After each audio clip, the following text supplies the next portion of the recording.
Big up, everybody.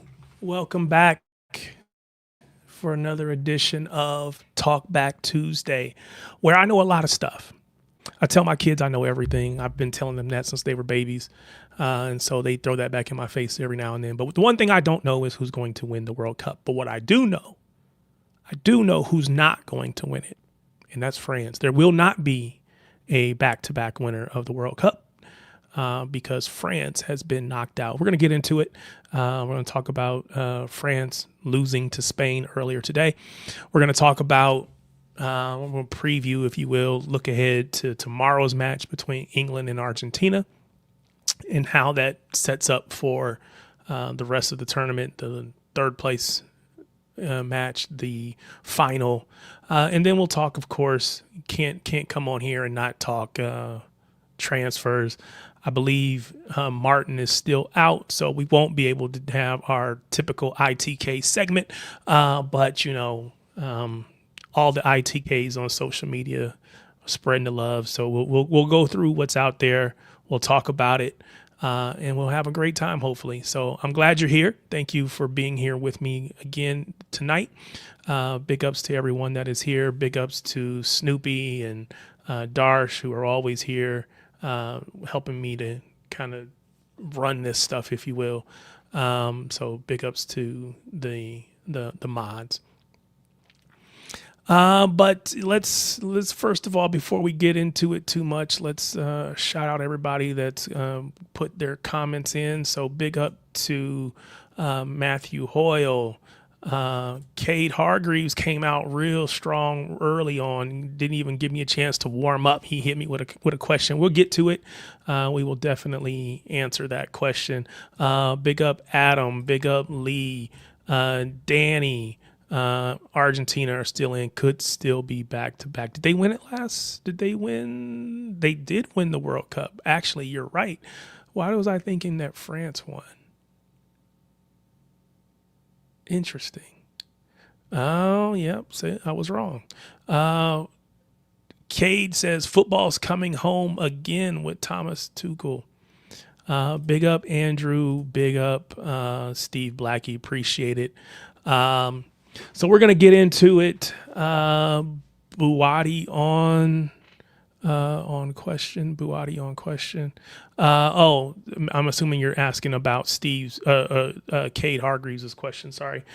So you know what? Let's just go ahead and get into it. The question from Cade to started off strong early in the show.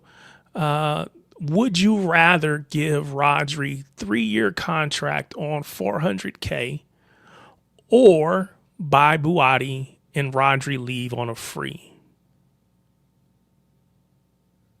Or Rodri leave on a free. If you are Fraser says, no, you got to give Rodri what he deserves. And I'm assuming he deserves that, at least that 400 for 3 years, if that's what he wants. So for me, if I could only have one of Rodri or Buati, I would absolutely take Rodri. If you told me I could lock him down for 3 years, I give him $400K a year, that's fine. I don't care about the money. Money is not my money. Assuming that City have it and we can make it work, pay the man the money. So for me, yeah, I'd absolutely take Rodri. I think he still has 3 years left in him. Now, again, you know, I've been proven wrong before. You know, you've seen Gundo leave what we thought maybe was too soon. We bring him back and he's not the same player, right? So, you know, within that 2 years, he had gone from, oh, yeah, we got to bring him back to So, you know, there's the possibility that could happen to Rodri too. But I think Rodri, especially because we're seeing him, what I want to say is back to his best. I'm going to ask that question. So we won't go too far into it. But, you know, if you ask me, and you did, I will absolutely take Rodri. And I think Buati, I don't know enough about him. He probably has a ton of potential. But I think City don't play for potential. And I mean that in the standpoint of we have not an expectation, but we have an not expectation to win it, but we have an expectation to compete for the top trophies every single year. Buati's going to help us 2, 3, 4, 5 years from now. Because 5 years from now, he'll still be like 24. Dude's young. But we got to win now. Maresca can't wait that long. Maresca needs to bring in players that can help him win today, help him win tomorrow. He doesn't have a chance to wait down the road. So if you're asking me, I would keep Rodri. If you're asking Maresca, he probably should say he wants to keep Rodri too. Now, I don't know what he's going to say, but he probably should say, I want to keep Rodri because his job may be dependent on it. Now, again, we would always have Rodri in that scenario. We'd always have Rodri for this year anyway, because if he's going to go on a free, we'll have him this year and he'll lose him next year. So, whatever. But for me, yeah, I'm keeping Rodri. But big up everybody. Glad you're here. Again, this show that we do on Tuesday evenings is intended to be your show. It's a time where you get a chance to talk back. It's not the same right now in the summer. You're not hearing as many voices, and we're not on as many shows and as many streams that are happening every single day. But when the season kicks up again in a few weeks, you're going to have streams coming out the wazoo, right? Everybody's doing a stream and they're talking at you, telling you what they believe and what they believe you should believe. But you don't ever get a chance to talk back. So this is the chance where you get to talk back. This is the show on Tuesdays. I call it Talk Back Tuesdays. You get to come on here and have your say. You get to come on and say, I told you so. You get to come on and say you were wrong because, or whatever you want to say, right? You have a football related topic. This is the show that you are invited to come on and have your say. All you have to do is to go into the chat in YouTube. You go to the chat. There is a pinned message at the bottom of the chat. It's typically pinned at the bottom, and it will have a link in it. If you click that link, it will bring you what they call backstage into the software that we're using to stream. And from there, I can bring you on screen and let you have your say. Now, you got to have a microphone in order to do that. I prefer you have your camera on, but that's neat. It's not a requirement. You just got to have a microphone and some headphones so that we can hear you hear you speaking in your mic without picking up ourselves and all the feedback that comes if you don't have headphones on.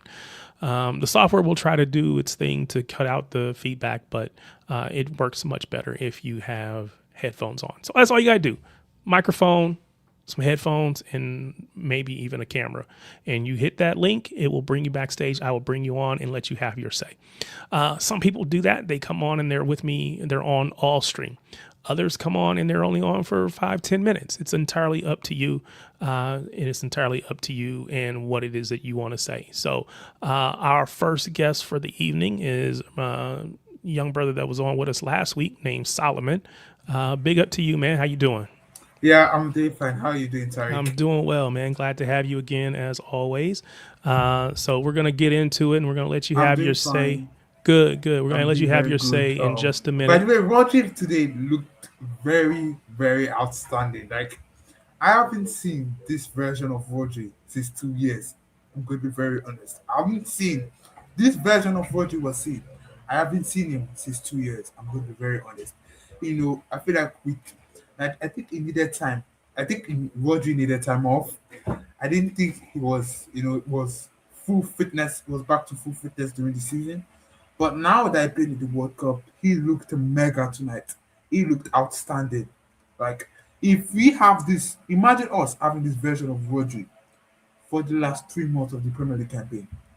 Wow. This Rodri as the class. I think I know why Pep has been playing him. I think Pep has been playing him to get him back to that full fitness that we have been missing. Obviously. Oh, for sure. And we're going to get into it. The first thing that's on my list, first thing that's on my little sheet here in front of me, my tablet, Is Rodri back to his best? Now, I didn't get a chance to watch the full match because I'm at work. And so I've got in this case, my phone, because I'm in the office. I got my phone going and I got the match playing on my phone and I'm trying to watch it. But I'm also in meetings, so I can't really pay attention the way that I want. But I've heard people really. I don't want to say glazing Rodri for a immense performance. So you tell me, because it sounds like you thought that Rodri played really well. You mentioned him maybe being back to his best. I'm asking the question, is he back to his best? What did you see today that makes you think that he might be back at his best? Wow. For starters, he completely dominated the midfield. He made who are the three midfielders that played yeah. Um, he absolutely dominated that midfield and made Kone and the likes of Chalmeni look like they weren't even there. I feel like Yeah, this is the so the part. so the France midfield, at least the starting midfield, was Rabiot, Yeah, Chouameni, and Olise Chalmeni. as a 10. Of Yeah, course, it looks like Rabiot came off after 46 minutes, and looks like you said, Kone came in his place. yeah, that's true. That's actually quite correct, but Tarek. Yeah, so Rodri, I'm like, he won the ball back. He switched the play. He had so much possession of the ball. He I feel like this was the Rodri we were missing for the So last let 2 years. let me ask you the same question. I'm gonna ask everybody when they come on if I can remember to do it. Um,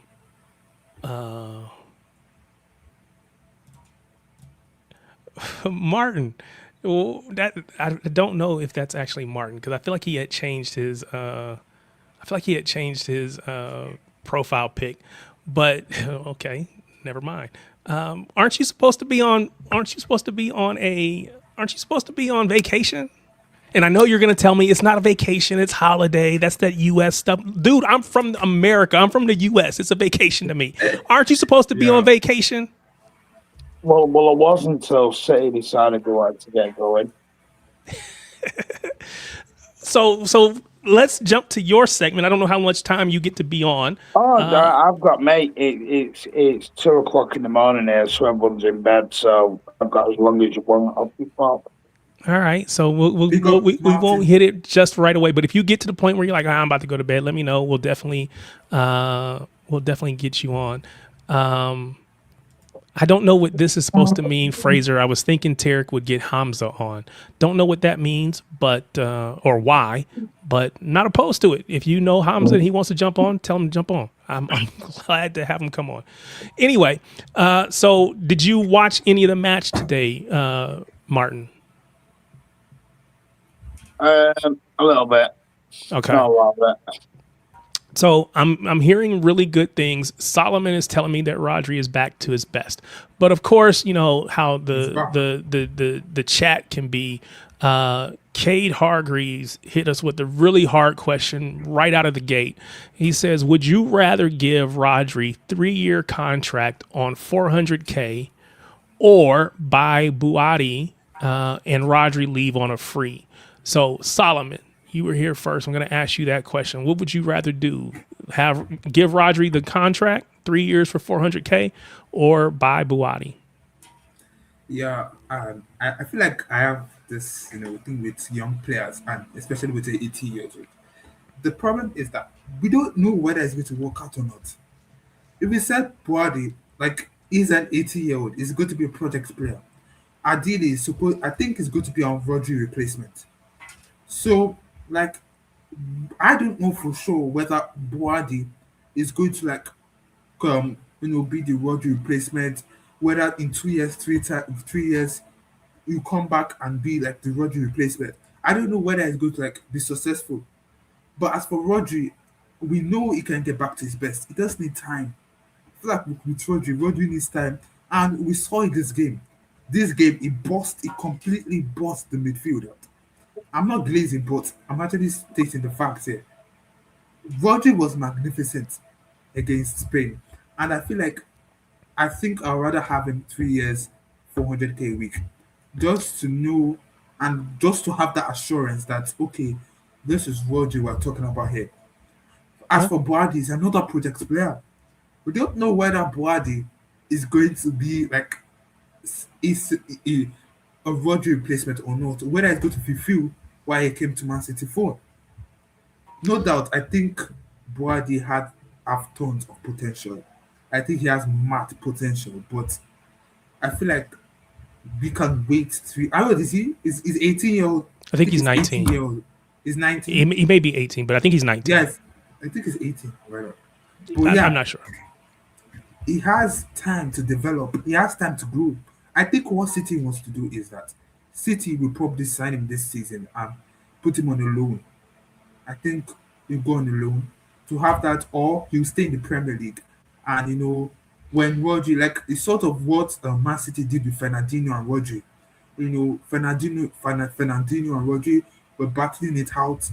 After that, Rodri took over from Fernandinho, and yeah, for Boadi, So, I think oh, he go should ahead. stay with Rodri. Maybe it should be a part of the squad. But I think Man City have to loan him. For me, I'll put him alongside Rodri. He's going to learn from Rodri, develop with Rodri, and maybe learn with the country. English. He's going to learn English with the players. And yeah, Yeah. for me, So, but I'll have Rodri on a 3 year. all right. Okay, sorry. So Martin, you heard Solomon say that he would keep Rodri if it meant Rodri or Boyati, but he mentioned maybe having Boyati come in and then go out on loan, which sounds like that was the talk in the beginning, but maybe that's not the Yeah. most recent discussions. Not at 85 million quid, I Yeah. think. Yeah. Sounds like the club are like, and I actually have a tweet that I've bookmarked, but basically says, "Hey, we want to, we're going to bring him in, and if we do, we're going to give him a chance to play and all that kind of stuff." Yeah, Let me get we're Matthew not on. we're Big not up, Chelsea. Matthew. Well, we're not bringing Hi, in you right, boys? 19-year-olds spending €100 million. We're not Chelsea and then loan them out for 2 years. But that's just stupid beyond stupid. But So Martin, you don't have your shirt on. I want to make sure I'm not going to get my I'm not stream. naked. I'm not going to have my stream taken down, am I? No, I've got shorts on. Oh, okay. All right. Fair enough. I know you're on vacation, so I just want to make sure, Yeah.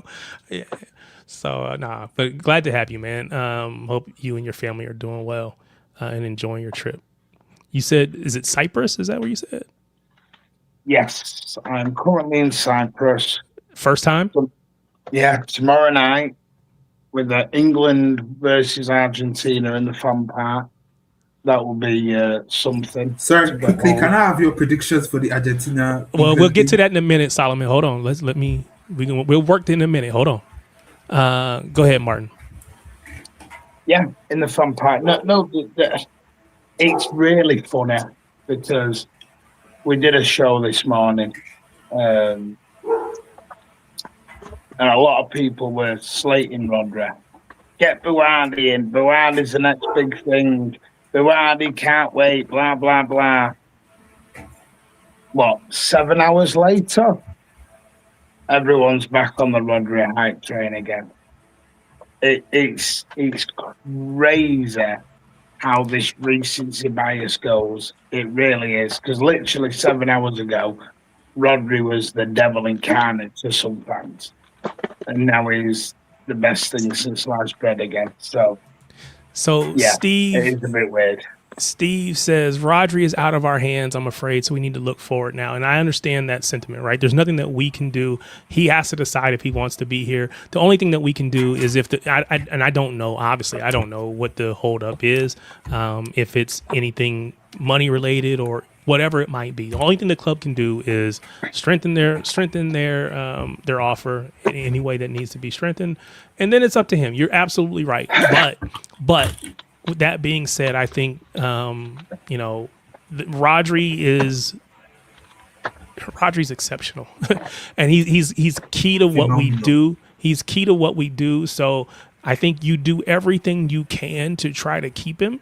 And if he decides that nope, my time is up, I'm going to walk away, then it is what it is. But I don't think you shortcut that process. Go ahead, Martin. Can I ask a question? You know this thing of, some people, you've been bad for 2 years, this, that, and the other. he did have an ACL. He was out for nearly 12 months. I don't get how that's disappeared over everyone's head and been forgotten about. You don't just recover from an ACL straight away. It takes time. And he's back to his best now. But listen, we can get hyped all we want. He's not signed the contract. Yeah. We'll have to wait and see. It's out of our hands, this. So Fraser, and big up to Matthew and to Dylan who have joined. Appreciate you brothers being here. We're going to get you guys in on the conversation in just a second. But you mentioned, it's up to him. Fraser says apparently the club offer is 2 + 1 years, and I think the report says he wants 4 to 5 years to guarantee his future. So if that's if it's actually a 2 to 3, let's just say a 2-year 2-year gap between what he wants and what they want. Is that what you've heard? Have you heard anything along those lines? I'm just going to ask Fraser. Where's Fraser got that from? Gotcha. I just didn't know if that lines up with anything that you've heard. No, nothing to do with years and nothing to do with. It's not even money. This is I think Fabrizio said this 2 months ago, May time, I believe, which sort of links into what I was told. This is a family decision. Yeah, because I know his what is it, fiance, wife, whatever. This is in the way. This is purely personal family decision. Of course, money will be a thing, but the deal's been on the table for a while. Big up Dylan, Matthew. Did you gentlemen get a chance to watch the match today? Yeah, bro. Yep, enjoyed it. Okay. Rodri was balling, man. So you said Rodri was balling, Dylan? Yeah.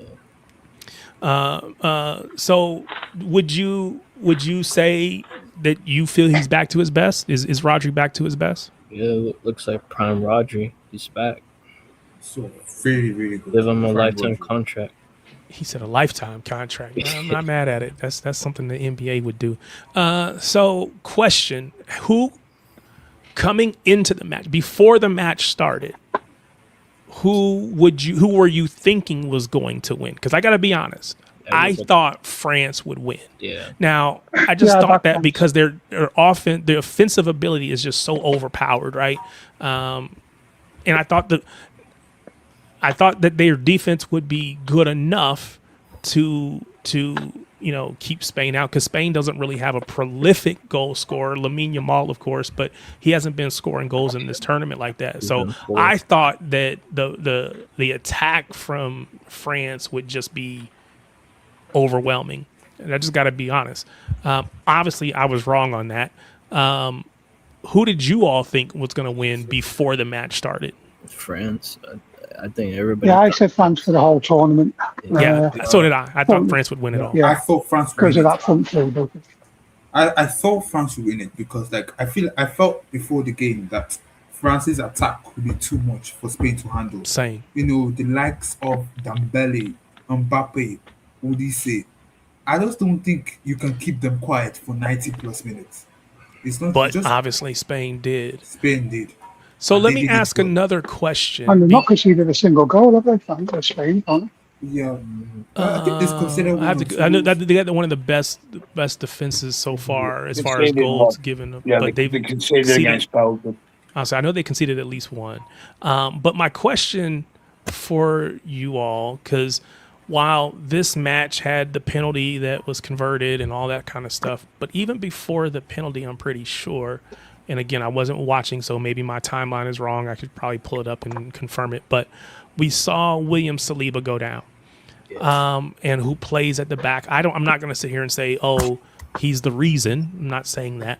But that's a big part of their defense, their center back. So with him going down, how much did that change the match?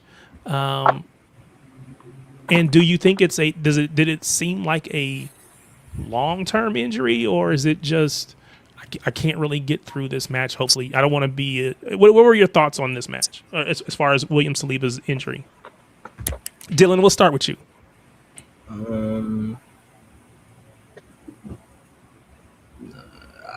All around, I think Spain had a game plan and they went for it. I don't think Saliba changed it much because Spain were all over them at points. But Okay. yeah, So, Matthew, do you think losing? Of course, it matters some, right? But do you think losing William Saliba? Do you think that contributed to France going out? No, well, I think the penalty. I think they targeted Dina on the left wing, didn't they? On the left back, sorry, with Yamal. And I think they said they seen him as the weakest player in their team. And that's where they got the penalty from.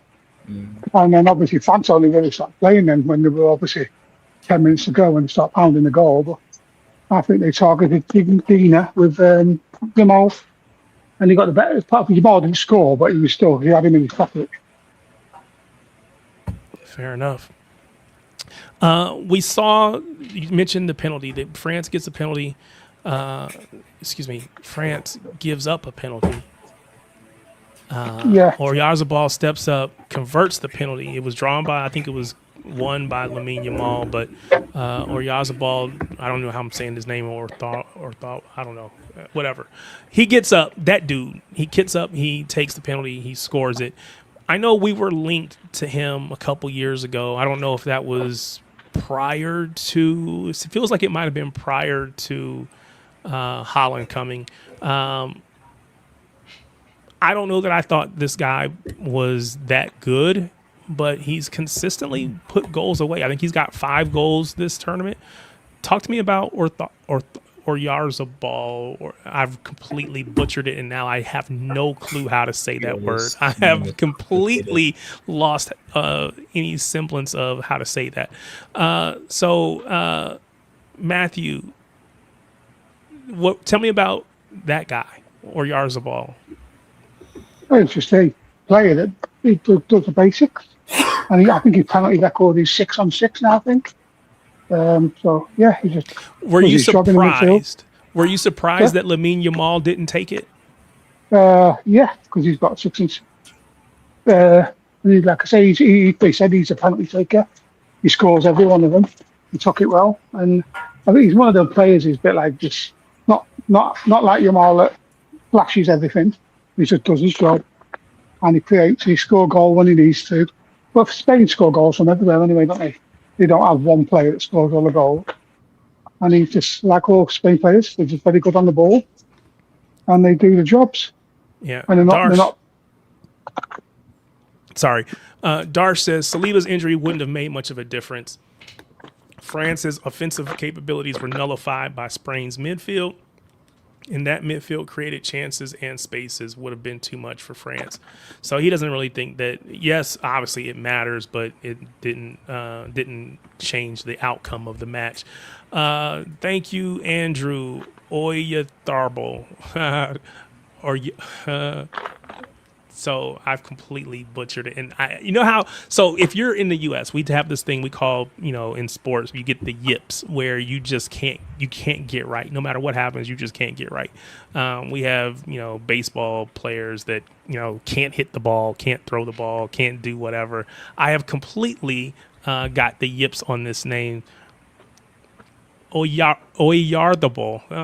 I've completely butchered it. So I'm just going to stop saying it. Because I can't say it right. Maybe one of the people on the panel will get it right. But Solomon, what were your thoughts on that guy? Oyarzabal, he has been outstanding for Spain this World Cup. I think 6 goals. I think he has 6 goals this World Cup. Can somebody check that? I think he has 6 goals this World Cup.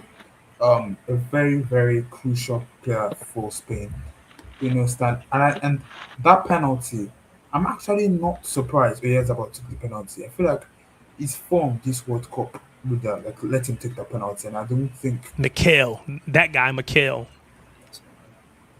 And I'm not surprised Yamal didn't take it. I feel like Oyarzabal should have taken it because of the form, because of the goal scoring form. Um, because of the goal scoring form Oyarzabal was in. I expected him to take the penalty, and he has 6 on 6 on his record speaks for itself. His record, his goal scoring record speaks for himself. So I'm not surprised he took the penalty, and I feel like it's a very very crucial part to the way Spain plays. He has been Yeah. very like the goals, the goals he's scoring important goals for them. Today he shows up. He always turns up for Spain when they need him. Yeah, that's my starter. What you about? Or your Tharball. It's a Or your Tharball. Your it's Sabah. Oyarzabal. For me, I Yeah. pronounce it Oyarzabal. Yeah, well, that guy, Mikhail, is done well for himself. Didier Deschamps. I don't know if this was on the streams where you guys were, or if this was just well known prior to. But I'm watching the stream. The game is over. They go to Mr. Thierry Henry, and one of the first things that comes out of his mouth after the match is, "Well, we know what's going to happen." And ultimately, he's saying that Deschamps is going to be out. He wanted to give Deschamps his flowers, give him his praises, sing his praises. So Deschamps is supposed to be out, and reportedly Zinedine Zidane is coming in as France manager. So we'll see what happens there. I want to give a big shout out to my guy, Imeric Laporte, who, for whatever reason, was never given a real look or a real chance by Deschamps. Obviously, he was originally coming up through the France system, I believe. And for whatever reason, never gave him a chance, never gave him a look. He made the switch that you're allowed to make. He made the switch to Spain. If you want to say he got his revenge today, I think he got a little bit of revenge today. So big up to him. He's a class center back. He thrived for us on that left side of the center back position. So big up to him. I'm really glad that he got his revenge. I think he just took. Go I ahead. think he just took advantage of the fact that Spain didn't have as many world-class centre backs. Sure, France did pick him, but he wasn't going to be first choice. yeah, I think but he's even just going to completely Spain. yeah, I feel like think there were times where he wasn't even getting called up. He wasn't being given a chance, and so you're right. The pathway in Spain was a little bit easier with Sergio Ramos coming off the scene. He also didn't go on with Deschamps. Yeah, and that's really what it came down to. Him and Deschamps didn't get along, and that's what I don't understand. I don't understand why Deschamps couldn't look at the talent and say, Him and Pep, "We'll figure it out." Pep fell out in the end to me. Okay. I refuse to accept. No, I'm not going to say that, but that's very well possible, right? It's very well possible. I don't know whatever happened, but I just feel like I've heard Deschamps have issues with players and keep them out. I think Matthew, you might be. I don't know. Your mic is. I think Laporte is someone who will say his piece. Yeah, Which is absolutely fine, by the way. Just. Yeah. Sometimes managers don't like it, I guess. Yeah, so I wanted to give him his props because I feel like he was overlooked in many ways, not given as much credit as he deserves. And not only did he do whatever, but I know for City, that man put his body on the line for us, and it probably cost him a year or two at City because his knee was just jacked up. So big up to him. So that's the France-Spain game, of course. We have the England-Argentina match tomorrow. I know many of you being from the UK, being from England, you probably have some thoughts on that. We're going to get to that in just a moment. But I want to make sure... Who's coming home? Deal with it, bitches. Martin, it's coming home to where? Cyprus? No, it's coming home to England. Deal with it, bitches. We gave the world football, and we take it back. Maybe. Oh, by the way, can I have a run? Absolutely. Because when I heard that breaking news tonight, football's in the mud. It's in the bin. And what breaking news is this? Let me make sure I'm on the same page. Now, before I say this, I am not slagging off America. I am not having to go. Well, hold on, Martin, because anytime you have to say, I'm not slagging them off, means by definition, you're about to slag us off. And I don't even know what slag us off means. I just assume in context, it means you're about to dog us out. You're about to talk negative about us. But go ahead. Go ahead. Bring it on. Come on. Why the hell are we doing a halftime show for a World Cup final? It is not the Super Bowl. Get in the bin. What are we doing? Capitalism. I don't want to see cheerleaders and Beyonce dancing around, shaking her ass at halftime. Thank you very much. It is a football game. Wait, Martin. I recognize that you are on vacation. So is Beyonce doing this? Martin's a married man. No. I'm a married man too, but I don't know. I don't know who it's going to be. But stick your halftime shows right up your asshole so you taste it for breakfast is what I'm going to say. That seems a little aggressive, Martin. No, keep it to the NFL. Somebody said, Cade says it's I Show Speed, which, okay, now we're really, if you were going to have Beyonce, it would at least been worth it. We had I Show Speed, a YouTuber. Yeah, exactly. Can I tell you what my issue with the game is tomorrow? Go ahead. And I'd like your opinion on this. I don't think Americans understand why we separate our fans in the other. And this rivalry it's already been politicalized. I think it's going to be mixing fans. Tomorrow is going to be not good news. Because I think there's going to be trouble. Wait, so you're saying are we talking England, Argentina? Yeah. Well, after what I've seen of the World Cup so far, a lot of them fans have been mixed, haven't they? And I think that's an American thing, the mix of fans. So we don't do that in Europe. In the US, we just want money. So if you go and buy the ticket, then you can sit wherever you want. And so, yes, it does cause issues. Like I know when I went to the UK, went to the Fulham match, there were only a limited number of city tickets for city fans, right? So I was able to get a ticket and I was able to be a part of that. But there was only so many that they were going to give out to that club, right? For us, it doesn't matter. You could go to your home stadium and be outnumbered if they were willing to buy tickets that way. There's nothing that prevents that from happening. So yes, you are right that there is the potential that the fans will be intermixed. So you'll have England fans sitting next to Argentina fans, so on and so forth. Now I'm sure they have big blocks that were sold in certain ways, but yes, so you think that if you want to call is it more than just a sporting rivalry? And this is where I'm showing my ignorance because I probably should know history. Is this the whole Falkland Islands thing? Just look up the Falklands. Yeah. And their prime minister's already stood up by saying, the Falklands belongs to Argentina. But I also saw a video of an Argentinian fan in with the England fans the other day, and he got shit kicked out of him, unfortunately. So, so that is very much a real possibility because, again, there is nothing from the buying of the ticket to the seating in the stadium. There is nothing that's going to prevent that. And now they'll kick them out and whatever, but if best behavior. Yeah, so I mean, they will absolutely lock them up. But there's nothing that's going to stop it. So yes, that is if you want to call it an American thing to intermix the fans and that being an issue, that's something that could potentially happen. I can't deny that. My issue is just why we do a 30-minute halftime. So the halftime is what typically about 15 minutes, give or take, maybe like 10 to 12. So somewhere in there. So the fact that it's 30 minutes, you're right. That again is saying that we want to be able to do a halftime show. You're right. This is not the NFL. I'm not a fan of it. I have no defense for why we are doing it. But did we not do something like? Did we not do a halftime show at the?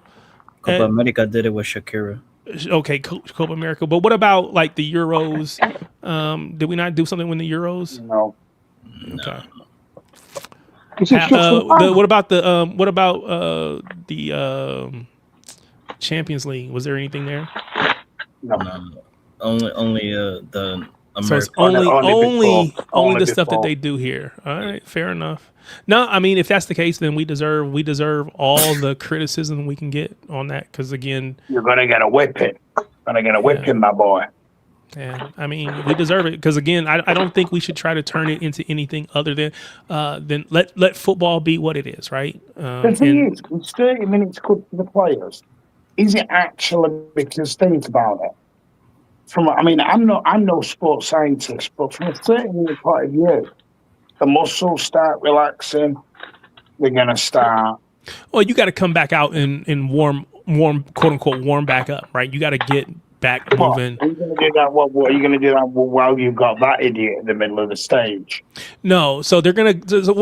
So the halftime show, if it's 30 minutes, right? It'll probably be the 5 minutes to set it up, 15 minutes for the show, or maybe it's 7 minutes to set it up, 15 minutes for the show, and then time to tear it down that won't be shown on the screen because they got to tear down the stage and all that kind of stuff. And they'll be doing their warm-ups when that stuff is happening. There will still be time after the show for them to get back going. It won't be whoever walks off the stage and then, okay, now we kick the ball. It's just not feasible. But either way, it's not ideal. I'm good with that. It's not ideal. I think it's not much worse than the weather breaks, is it? When we had to wait 2 hours for kickoff because of the weather. I mean, this is going to be the final is in New York, New Jersey. Is that a dome? I don't remember. I don't think it is. Yeah, no, I don't think MetLife says MetLife's not a dome. Yeah. East Rutherford. Yeah, I don't think so. So yeah, I mean, you think the halftime is bad? You better pray for its good weather, because then it'll really be jacked up. It could be worse if it was in Florida. Yeah, but big up everybody jumping in. Big up, I see you, Luke. Glad to have you, man. Always welcome to come on if you want. Can I just? Because I don't want to. Can I just go into the Rodri thing a little bit and the Buardi? And I'm seeing today a lot of Rodri and Buardi play together. Has everyone forgotten we've spent 120 million quid on Elliot Anderson? Has that gone out of everyone's heads? Stop raising the number, Martin. I thought it was 116. Well, whatever it is, 116, 120, whatever it is. Where's Anderson playing here? He's going to play next to Rodri. That's just going to be what it is. So if Rodri signs a deal at 4 years, what are you doing with Buardi? Well, and that's why the question that was presented was by Cade was presented. It's one or the other, because if you're going to re-sign Rodri, would you bring Buardi in if you're not going to be able to get him the minutes that he needs? And we're going to talk about that topic in general down the road. If you think about it, Fernandinho only did it for 1 year. You can't ask Buardi to give up 4 years to be the Rodri guy. Well, what I can gather is that they want to bring him in early to integrate him, which means you're obviously saying to him, listen, what you're here to learn from Rodri. Rodri will be going, because you probably believe he's going, and you will be Rodri in a year's time. Having played, he has played a lot of games in France, a lot of games, played a lot of international games, played a lot of Champions League games. But for an 18-year-old, he's got more experience than a lot of 18-year-olds. You know what I mean? Yeah, but I think if he comes to City, I agree with you. If he comes to City, he's not playing he's not going to play the minutes that he's played at Lille or whatever. He's going to play. He will play because I think that'll be important. But it won't be. He's not playing every match. He's not going to. He's not stupid. He's going to know that. Yeah, and so I think if he buys into the idea that this is a long-term play, right? I'm going to be here for the long haul. I don't have to play every match today because I'm going to have 10 years at this club to play. So yeah, I think now would he similar to James Trafford then, isn't he? Yeah. The issue that Martin is bringing up in the chat if Rodri signs a 4-year deal, which is nothing that says that he would, right? There's nothing that guarantees that Roger's going to sign a 4-year I'm deal. only doing this as a hypothetical that he extends. But if in that hypothetical world, Rodri extends for 4 years, and we know we just brought in, I don't even, at this point, I don't even know if that deal is official or finalized. I think it is, the Elliot Anderson one. But would he come knowing that he's going to have to sit behind or be a third wheel behind those two for 4 years? 4 years is a long time. If you told me it was going to happen for a year, yeah, that's fine. Yeah. I don't think they'll give him 4 is a long time. I don't think they'll give Roddy 4 years. Really don't.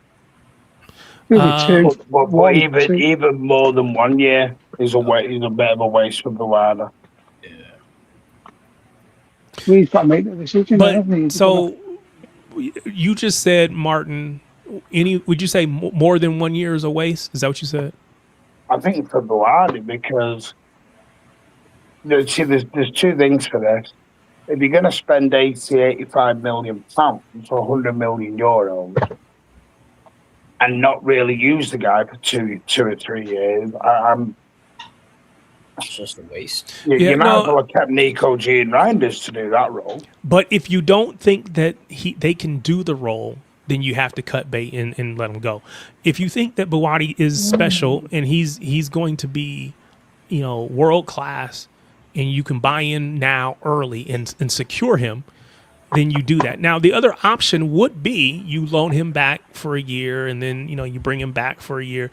We saw, and this is slightly different, right? But we saw Phil Foden have to wait his time, and he waited for several years before he was a every week starting player, right? Starting 11 every single week. It took a little while before he became that. Buwadi is still young. The difference is he's had the starting position. He's had I'm in the first 11 consistently. He's had that. And so if you take that away from him, it feels a little different than if Rodri, or excuse me, if Phil just never had it. Go ahead, Solomon. Sorry, it's also possible. Hold on, go ahead, It's also Solomon. possibly what Rodri has said that I can't play every game next season. So when we're playing 3 games a week, I'm not going to physically play that. There will be rotation for sure. There will absolutely be rotation. It's just a matter of, can you get enough matches in the rotation that makes everybody happy? Because to Martin's point that he makes quite often, people aren't coming here to consistently sit on the bench, right? So Buwadi's going to need his minutes, but also if Rodri signs for a 4-year extension, which is in this hypothetical that we're talking about, while he may not play every match, he's going to play, let's say, 80% of them. Because Rodri's going to come back having had no pre-season. He's going to be coming back, straight into it from his holidays. For sure, but you're talking about 2-3 matches, 4-5 matches. I'm talking about over the course of the entire season, right? We typically play. Of course, we're gonna play the 38 league matches. Probably we're gonna play.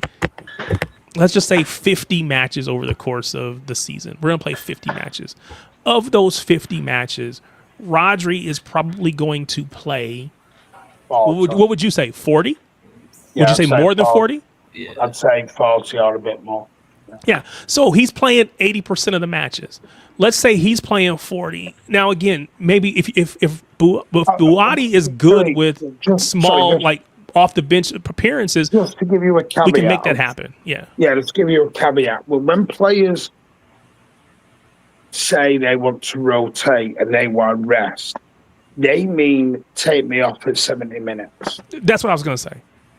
They don't mean put me to the bench. What they mean is play me for 60 to 70 minutes, then take me off. Don't play me for the 90. That's in their head what they call a rest. Sorry, I want to mention something. I heard the posts recently saying that if we send Body, we're going to use him as a right back option. And I was like, what? We're going to spend £85 million on the midfield and playing right back. Apparently, the report came out saying Maresca likes inverted I don't know what there's a sound. I I don't know what that artifact in the audio is, but go ahead, Solomon. I don't know if it's coming from your mic or what. I said that. I had a post. I had a post came out saying that we're going to sign Buadi and use him as a right back. And my leg was like, no, we should not do that because we spent £85 million on a midfielder, and then you're going to just stick him right back. And apparently, the post said that Maresca likes his fullback inverting into midfield. I'm like, that could work, but I don't think that. Yeah. So right back. So Solomon, there's an issue with your mic.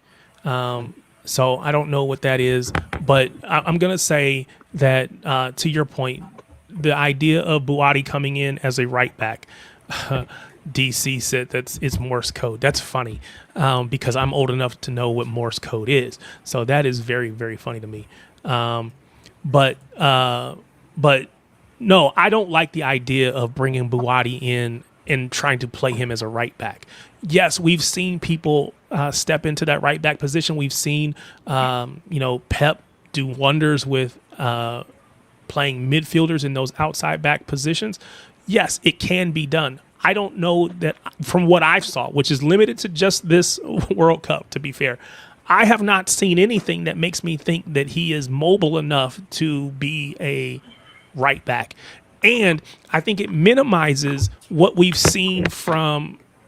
It minimizes what we have seen from. Yeah, it's still. I'm gonna mute your mic, Solomon. I don't know what's going on. But it minimizes what we've seen from Mateus Nunes, right? It minimizes what we saw from Cancelo because we act as if anybody can just do it. Just throw somebody out there, anybody can do it. And I don't think that's fair. I think what we've seen from Mateus Nunes has been great. It's been exceptional in his time so far at playing at right back. And so to just assume that we can just throw him over there doesn't make any sense to me. Again, I'm not saying that he can't do it. Maybe he's played at other places. I don't know. But I have not seen him get around the pitch in a way that makes me think that he could play right back in the Premier League. That's just my opinion. I don't know.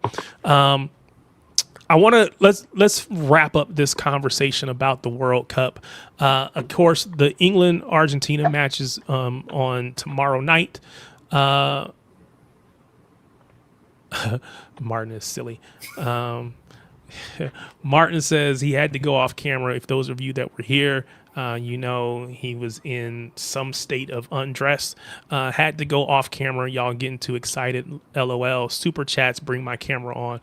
Go ahead, get them super chats coming in because, one of the things that I was thinking today is it really does suck to not be able to watch the matches the way that I want to, because I have to go to work. So if y'all go ahead and turn them super chats on, your boy can not have to work. I know it's a lot of super chats. It's a lot of time. But, hey, you got to start somewhere. But let's see if we can get Solomon back on, see if maybe this helps out the issue.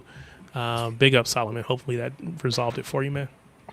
Yeah. Is it better now? Sounds good right now.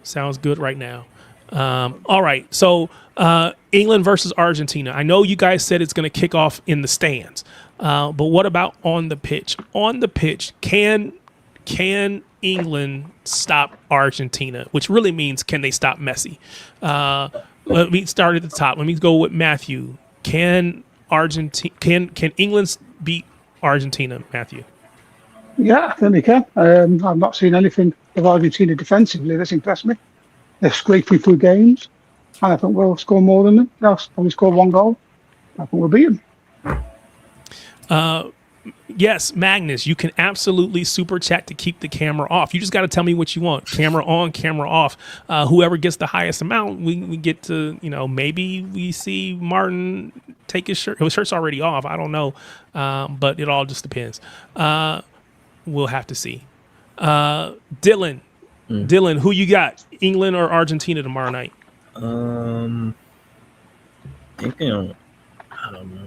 It's tough because both teams are good, but defensively a little sus. But I think I'll go for Argentina for me. But okay, yeah. Solomon, who you got tomorrow night? I think England are going to You think smash. England? Like, are going to smash. Like, So I you legit said? think- Did you just say smash? yeah, I said smash. I think England are going to smash Argentina. So when we say smash in this context, are you taking winning by 2, winning by 3, No, like I mean 3-4. winning by Winning 3 by or 3. 4? Wow. Yes, I'm going like literally. No, come I on. feel like Argentina rely everything on Messi. Messi, everything Messi, Messi, Messi. And Yeah, like, but if you want- unless somebody knows how to stop him, why would you? Why would you not? That's that. So I can see. I would have no problem if you said England are going to win. Man, smashing 4-5, yes, 3-4-5 I is. legit It's think- not that Hey, good. but you know what? They're I going to appreciate fucking you going out on a completely limb. You didn't ain't no sugarcoating them. Go out on a limb. Either you're gonna be right, you're gonna be wrong, but you're gonna go down. I appreciate it. Big up, Julio, man. Glad to have you on. So we're talking the England Argentina match tomorrow night. Who do you have winning that match, Julio? England. I have England. I think Glad to have you on. Argentina, they're just a little bit past it. Hold on, let me mute Trev. Night. Who do you have winning? Go ahead. Yeah, I just think Argentina, the team's a little bit older, and England has Tommy Tuchel, so I think like he's good at knockout tournaments. So I think England has the edge. But Yeah. I came on to give England a chant. Hold on, real quick before you do that, Trev. Yeah. I'm gonna. So your mic, we were picking up the echo. We were hearing ourselves and you slightly delayed. So I'll turn it. This back is back on, so you can go. Let me just make sure you're good. Yeah, that's All right. hang on. It sounds like you got it working. So Yeah, that's okay. Cleared it. Yep, Julio, you got a chant for England. Yes. All right, let's hear it. Like in Mexico, we say this chant to Argentina. It's not like dirty or anything like that. So I can say this. You're not. Aw. It's y ya lo ves. En las Malvinas hablan inglés. So that means like, and now you see they speak English in the Falklands. See, you're gonna kick off this fight that they're talking about. It's gonna be World War III, bro. Yeah. No, Can I tell you? Mexicans love Can I chanting tell you that something too. about the Falklands War? Because I was an adult when it happened. Yeah. I was like, I had friends who were in the army. No, The no, moment yeah, that we heard on the news that Argentina had invaded the Falklands, almost to a man, everyone thought that's a long way from Argentina to the coast of Scotland. So see, I didn't even Because know where the most of us had Falkland never Islands heard of were. we knew the name, the Falkland Islands, but we assumed it was like part of the Hebrides or part of there's a lot of island groups off the coast of Scotland. So Julio, Mike City Loads of us FC. thought that's where it was. Yeah, he said we've already got a chant for them. You'll never Okay. take the Falklands. You'll never take the but Falklands. Mexicans also have a chant against Argentina for the same reason. Yeah. Okay. So So I did not know. I didn't know the Falkland Islands were up off the coast of Scotland. They're not. Oh, They're in the They're off the mid-Atlantic. coast of Argentina. okay. So wait. Okay. But we all thought, go and look at a map of Great Britain. Go and look at Scotland. Go and look at. There are groups of islands. The Orkneys is another one. Yeah, and the Shetlands. Loads of people, and we are quite geographically literate in the UK. Yeah. Okay, but loads of people thought it's not the coast of Scotland. It's a long way from Argentina. Yeah. Yeah, it's a Because we thought Scottish it was name, like- isn't it? Yeah, and the Falklands sounds Scottish.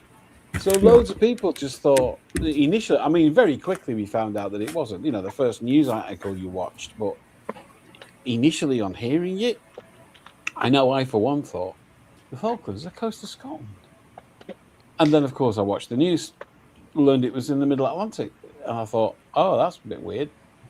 Interesting.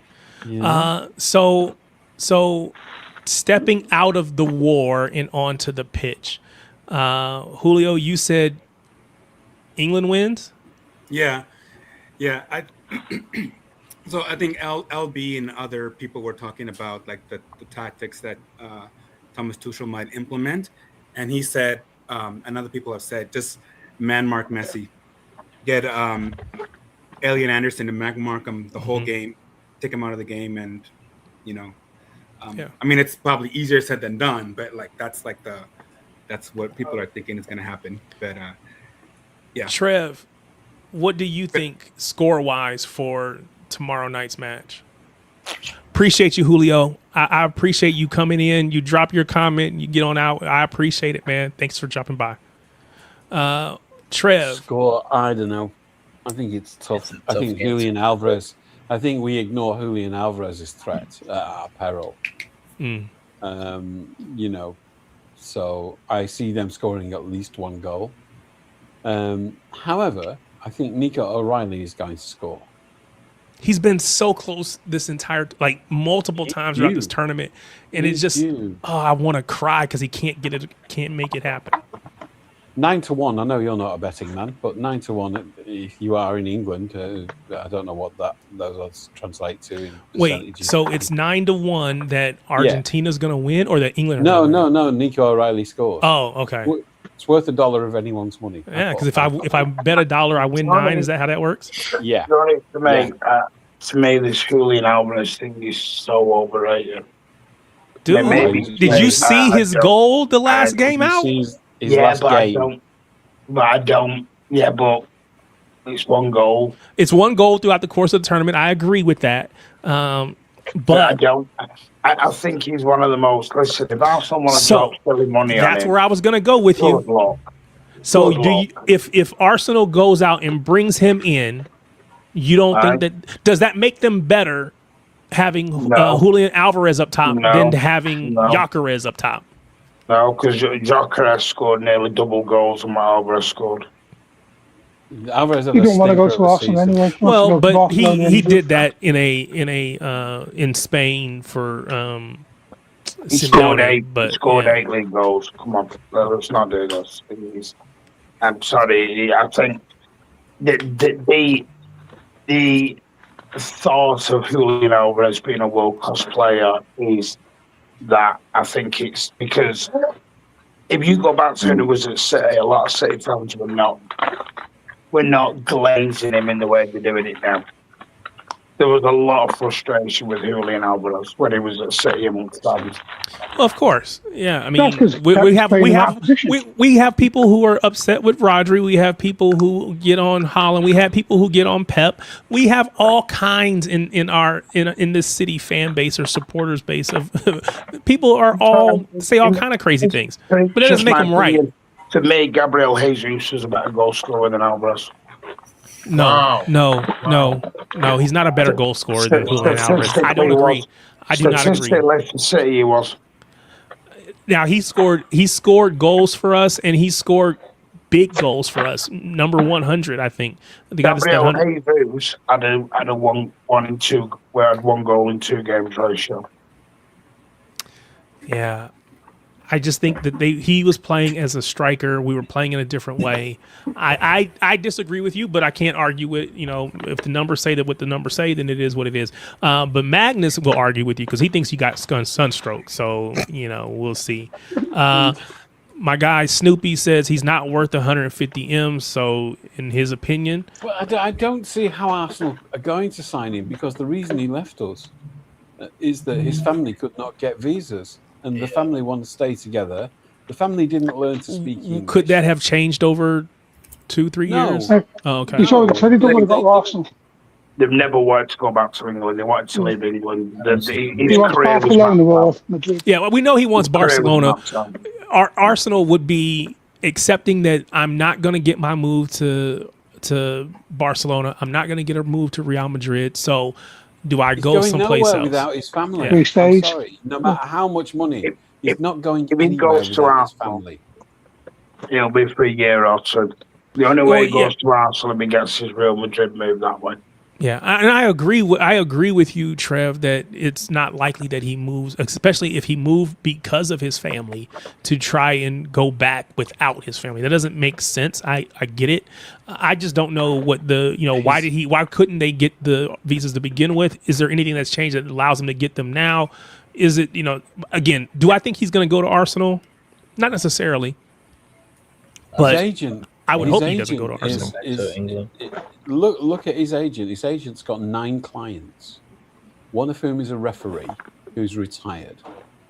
He's got one other active player who's valued at €2.5 million on transfer marks, Hey, and got to start somewhere. 6 others who are the guys in his 60s, and 6 others who've retired, and Julian Alvarez. That's it. That's all he's got. This man is not an expert negotiator. He's not able to deal at the level that he's dealing at. And so I don't think that Julian is well advised. And I think the family, particularly his sister, seem to be more active in what he does in his career. I think it was the sister who took the lead. I remember reading about it at the time. So going to Arsenal, I don't think it's happening. I put money on it not happening. Yeah. However, I did rate him when he played for us. I thought he was an absolute vandal. I don't think the thing is that he's got Premier League experience. Yeah. Right? And I don't think he was against a team full of Premier League players. Yeah, we were playing him as a 10. He's not I think he's a goal scorer, so maybe like a second striker, fine. Him playing off of Haaland would probably be fine. But I don't think I think for us, he's not super techie, to borrow a phrase. He's not a techie baller, Martin. Of course, making goals. But he's a goal scorer, man, and he reminded me in many ways of Sergio Aguero in that way. Different, difficult angles, all the things that he could put the ball in the back of the net. Not a lot of other stuff, but he could put the ball in the back of the net. So I do think he's a threat.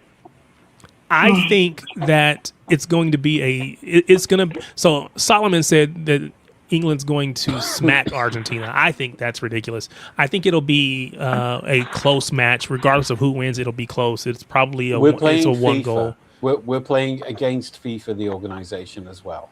And their officials. So I've heard that, right? And I've seen people. Of course we are. I've seen people, feel like Argentina they're trying to hand this tournament to Argentina. Again, I don't know. Again, I'm a US, I'm from the US. I don't even say I'm a US fan. I'm from the US, right? So I'm always going to ride with them. I don't know if they're putting the thumb on the scale in favor of Argentina, but it would not surprise me. There are things that have happened that you're like, that seems a little suspect. I feel like y'all doing the most right there, FIFA. So it would not surprise me. And I hope that we can watch a match tomorrow and not have to worry about those types of issues. I hope we can see just a great match, and win, lose, or draw, whoever, comes out on top is who it is. But we will see what happens there. So, of course, there's the third place match on Saturday. The final will be on Sunday. You guys have already told us that we're going to have a 30-minute halftime. I haven't seen that, but we'll see I show speed. That's right. Martin got Beyonce in my head, and so I heard Justin Bieber too, right? Oh my God, that's why he went this off is camera. As soon ridiculous. as you mentioned Beyonce, he's gone off camera. This is ridiculous. So no, we'll see what happens. But is my question, there's a 30-minute halftime. That's what they're saying. I haven't seen it, but that's what they're saying. My question for you guys, stepping off the pitch for a moment, is Erling Haaland, and I need to hear this from the people in the chat, is Erling Haaland the undisputed breakout star of this World Cup? Yep. I have seen so much talk about Erling Haaland, praising him, people falling in love with him. It feels to me that he is, without question, the breakout star. Now, it's kind of hard to call him a breakout star because he came in a star. We already knew who Erling Haaland is. Of course, obviously, as a City fan, he was already considered one of the best goal scorers of all time, right? Not just for now, but of all time. But I have seen so many, and again, when I'm looking at social media, and I will caveat this by saying, I'm looking at social media that has a lot of Americans on it, right? People who aren't necessarily football fans coming into this World Cup, but who are saying now, I want to follow a team. I want to pick a team. I'm loving this tall, blonde monster from Norway in Erling Haaland. How do I follow him? What team does he play for? How do I watch him? It feels to me like he's the undisputed breakout star. I want to hear, is there another name? Is there anybody else that has a that's in that same conversation for how their profile will be raised following this World Cup? Now, I put that out there. No. DJN says, no, it's Jude Bellingham. And I will also say there's a lot of people who like Jude Bellingham. It feels to me that Norway and Holland are taking it. But I want to know if you feel like there's somebody. Oh, so I have him down. I have the Cape Verde Vonzinha. Yeah. He is also somebody that whose profile has blown up. Magnus says it's the way Erling carries himself. He's a great role model. Was that Martin? Were you talking, Martin? Yeah, to me, Haaland around Europe was already a star. So this is where I'm so yes, right? And again, I'm caveating this by saying that I'm an American living in the US. I follow the sport religiously, but not everybody does. And so I have seen this man, he is everywhere. I don't know what he started out on social media wise as far as followers and all that kind of stuff, but I know he's now got more followers than all of the red cartel, quote unquote, than the United, than the Arsenal, than the Liverpool, than any Premier League club. Yeah, See, I don't like it. I'll say why I don't like it. Again, maybe I'm too old-fashioned. But what I will say, by raising his profile, it also raises the profile of the club. Now, what I will say, there's a lot of hate. There's a lot of hate on social media. A lot of hate. Where I disagree. Because they're becoming Erling Haaland fans. They're not becoming Manchester City fans. And what I will say is this. You need to understand the context, though, and I think Tariq's trying to explain the context. Let me try. Is that okay? Absolutely. Okay. American society is very much about the lauding of the individual over the collective. That's a fundamental difference between how America is organized in its own sense of itself. That America is entirely focused on the individual. They want heroes. They like heroes. They like the rugged individualism. That's the cliche about America. It's part of their foundation myth. It's part of their national identity. The individual matters. And so Haaland, you use the word star. I think the right word is celebrity. What's happened is he was already the biggest football star in the football world. Yes. In the self-referencing football world. Only haters of Man City ever questioned his ability, but everybody else. If you look at the difference between how English commentators commentate on his games, which is usually churlish and mean-spirited, talking about his touches, talking about him tapping one in, right, and ignoring everything else that he does. You look at how European journalists talk about him and how European commentary talks about him, and they get it. They just think he's the best striker ever. But right? he's there with Messi and Ronaldo. He's in the same breaths. I get that, but I don't. Except in the UK, where our media hates City. Yeah. Right. So that's the first point. TV coverage wanted heroes to come out of this. They wanted those individuals. And so that's been amplified. And you see it all over social media because it's engagement. Yes. And we've already known Cristiano Ronaldo said this was his last World Cup. Messi, this is going to be most likely his last World Cup, right? Those were the two big global stars as far as football is concerned. That doesn't mean that others weren't stars, but those two were the face of the sport. I think And- that and this so now World he's Cup is famous positioning outside him. the game. Yeah. He's famous outside the game for people who aren't football fans. And he's people now like a movie star or another athlete.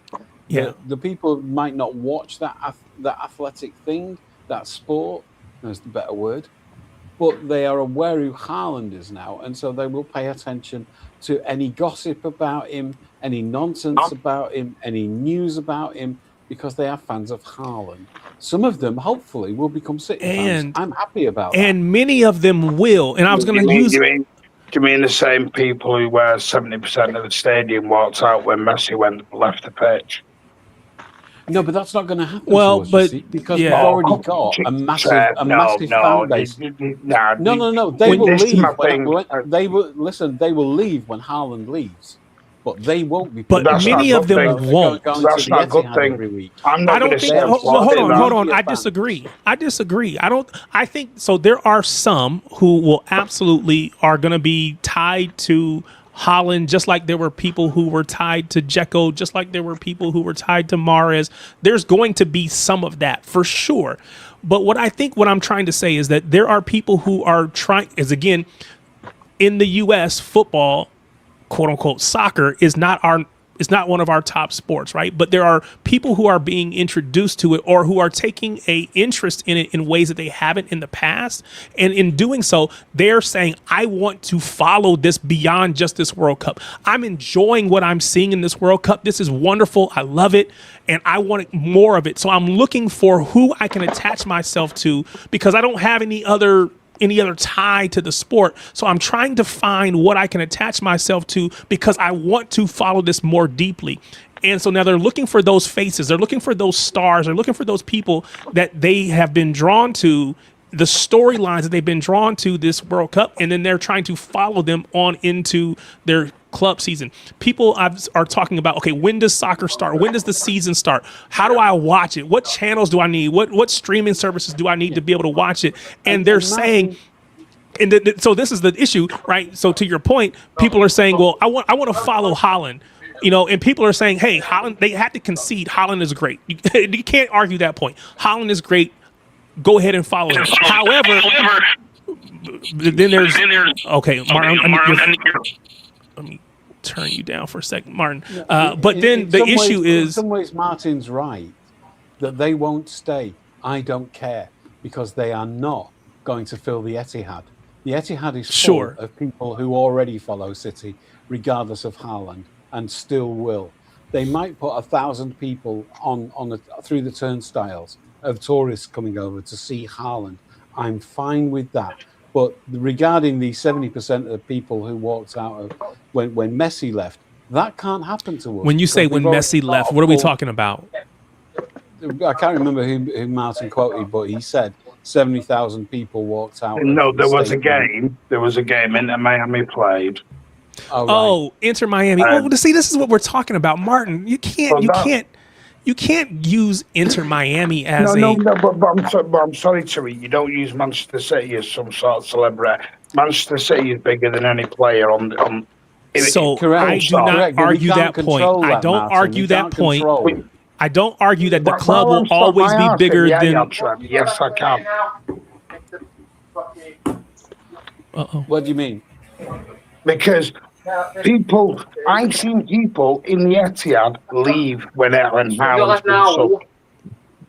I've seen it with my own eyes. How many is it? How many is that? So 20, I think you're so Martin. I think there's a fundamental. FC now. No, we're not Erling Haaland FC. We're not Erling Haaland FC. Grotesque mischaracterization. People are going to. They're going to come for Erling Haaland. I couldn't give a shit what people say about. For me, a Manchester City fan, I'm not an Erling Haaland fan. No. Hold on, Martin. Hold on. I absolutely understand that. I think. So I am not So what I am suggesting is that there are going to be a large number of people who are going to come for Erling Haaland and stay for City. They're going to become City fans. And I was going to use Ryjack as an example.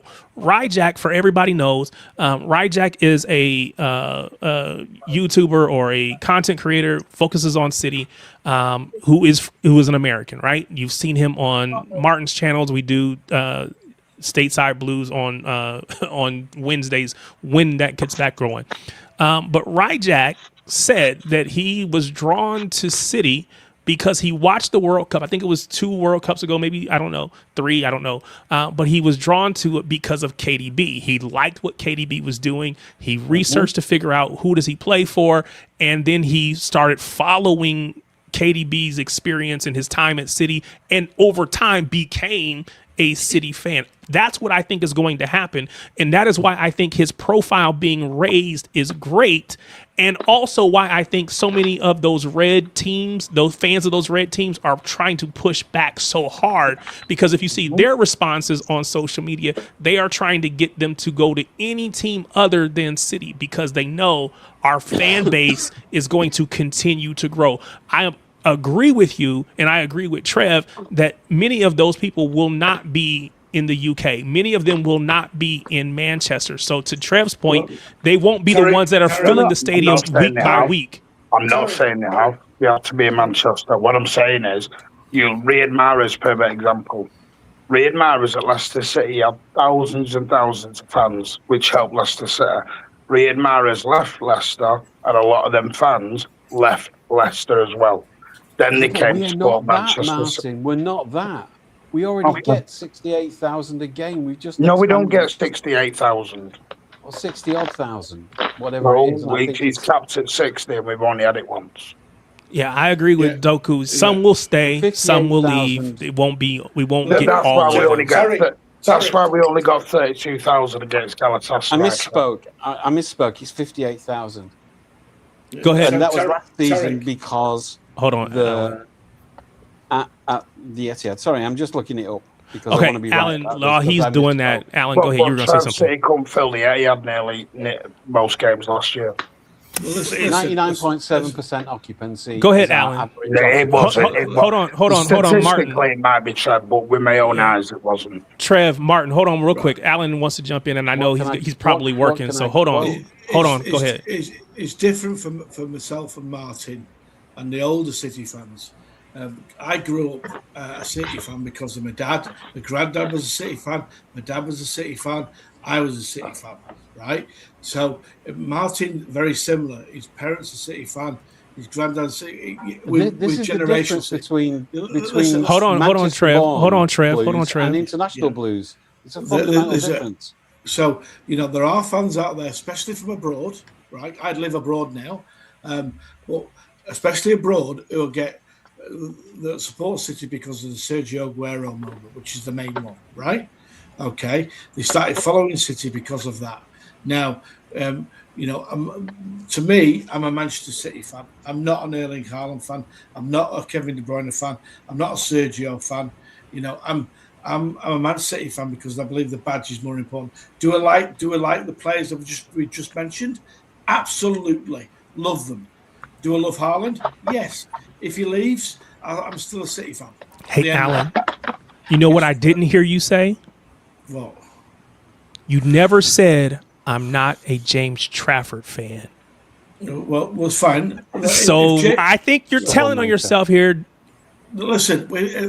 I'm just kidding you, man. I'm just kidding. If James Trafford leaves City, he leaves City. Don't mention the name. I'm gonna be upset.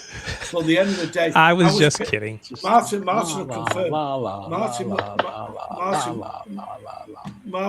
Martin will confirm. When Cole Palmer went, I was angry, and I was very angry. All right, because the guy's got talent, and I didn't like to see any of the youngsters who've grown up in the academy get transferred. All right, but it is what it is. Yeah, right? I was just giving you a hard time. I just know, you were. At the end of the day, I'm sure a lot of the fans in America, all of Erling Haaland, will start following City now. But when Erling leaves, they may leave with him. I don't care. Yeah. There will be some that leave, just like there were some that left when Dzeko left. There will be some that left when Mahrez left. That's the nature of whatever. Correct. But the bottom line is, mate, is when if City got relegated again for some unknown reason, like the 115 or whatever it may be, I would still be a City fan. I'd be angry. Alan, I'd be they said angry. that you're Nunez's biggest fan is what I'm hearing. No. That's what they keep telling me. They keep saying you're calling him Mateus Cafunes. You're No, so mischievous today. Who, me? I would never. Tarek. He's Absolute mischief. Stop He's it. he's improved as a full back, but I thought he was a tram driver. I still do. Yeah, I didn't. I was just giving you. I'm giving you a hard time, but I appreciate having you on. I know you work during the day, so. But Martin is 100% correct. City, the badge is more important than the name on the back. So I hope that nothing that I said was taken in a way that makes anybody think that anything other than that, right? The badge on the front is all that matters, right? I agree. Correct. If I've said anything that makes anybody even question that, then I've obviously got this wrong, because there's no doubt in my mind that the badge on the front is more important. However, I also think that we have the luxury of having a player who is potentially going to be in the elitist of air as far as a profile in the sport. And I think as a City fan, we should embrace that as opposed to being, opposed to it. That being said, I want to ask another question. And if you sell shirts with that badge on the front of it, then yes, because there's going to sell a bunch of shirts. He's going to sell a bunch of shirts. I disagree to me, because for me, and again, I'm just going to say my age, the fans we've got now abroad are magnificent. They are, Stroke calls them, sticker, yourself, mind shots, etc. Amazing. I'm talking about the fans who've done this Ireland bit now, right? Manchester City is we're not Man United, we're not Real Madrid, we're not Barcelona. We never have been. We've never acted like that. We've never wanted to act like that. And doing all this for Haaland is brilliant, but this is where you start doing this silliness, where you start seeing him on talk shows and you start seeing him on different things. I don't. Why is that a problem, though, Martin? Okay, go back, Martin. Hold on. Why is him being on? I wrote quite a long piece about his agent and Phil Foden, who now shares the same agent. Mm-hmm. Please go and read that, because I know that people don't read longer pieces, but it's only 4 paragraphs, right? And it includes 4 whole an paragraphs interview with her. Yeah, but people listen, anything longer than a tweet don't get read. Okay, but go and have a look at it, because I thought about this 2 weeks before the World Cup, because I knew it was going to happen. Now that's not me saying, look at me, I'm clairvoyant and I tell the future and I'm really smart. It's just I wanted to calm people down to get ready for what was going to happen. And I hope that people will go back and read it, because I think the thing about Erling is he's grounded, right? His family are incredible. His wife is incredible. His siblings are fantastic and supportive. His mates are not celebrities. He doesn't have an entourage. He hangs about with the people he grew up with from the village where he grew up with them from. And they're the people that are around him. And his agent is calm. And so that's what she's brought to Phil Foden. And so I think that I would be legitimately concerned had this happened to somebody like Cole Palmer, for example, who would have been led astray by his entourage and, the people bullying him up and telling him he's amazing. He's not good enough for it to happen to him. So he hasn't got the charisma. I saw something. I am less worried about that happening with Erling. We will attract more interest as a club. Most of those people will disappear the moment Erling Haaland disappears, and that's fine. But if we keep 2,000 who remain sticky, fall in love with the club, not just the player, there's no downside to that. And they're never going to be a threat to the attendance at the stadium, ever. Yeah, I think so. I did see. Sorry, just one thing. Hold on, real quick. Let me go ahead. Go ahead. Manchester City Football Club, right? I've got a hardcore of probably 38 to 40,000 every week. No matter what the weather or the circumstances, what I just division put the numbers up play for the last 3 seasons in the comments. I know, But they're not correct. So. But basically, they count the seats that have been sold, including the seats. Exactly. Their seats are sold, not people that turn up. Correct. Right. Now, listen, tell me where I can find the accurate figures, please. They won't I don't know. There's probably not going to be able to get it. You probably won't be able to. Trav. You won't be able to. The sources that I use are the only sources that are available. They will only ever So I agree with Trev. Trev, I agree with you that you can only report on what's available, and that's what you're doing. However, I also agree with Martin, and I just think sports in general, US, UK, doesn't matter. They're never going to present a number smaller than, if they can find a bigger number, they're going to present the bigger number. That's just reality. Let me tell you. But hold on.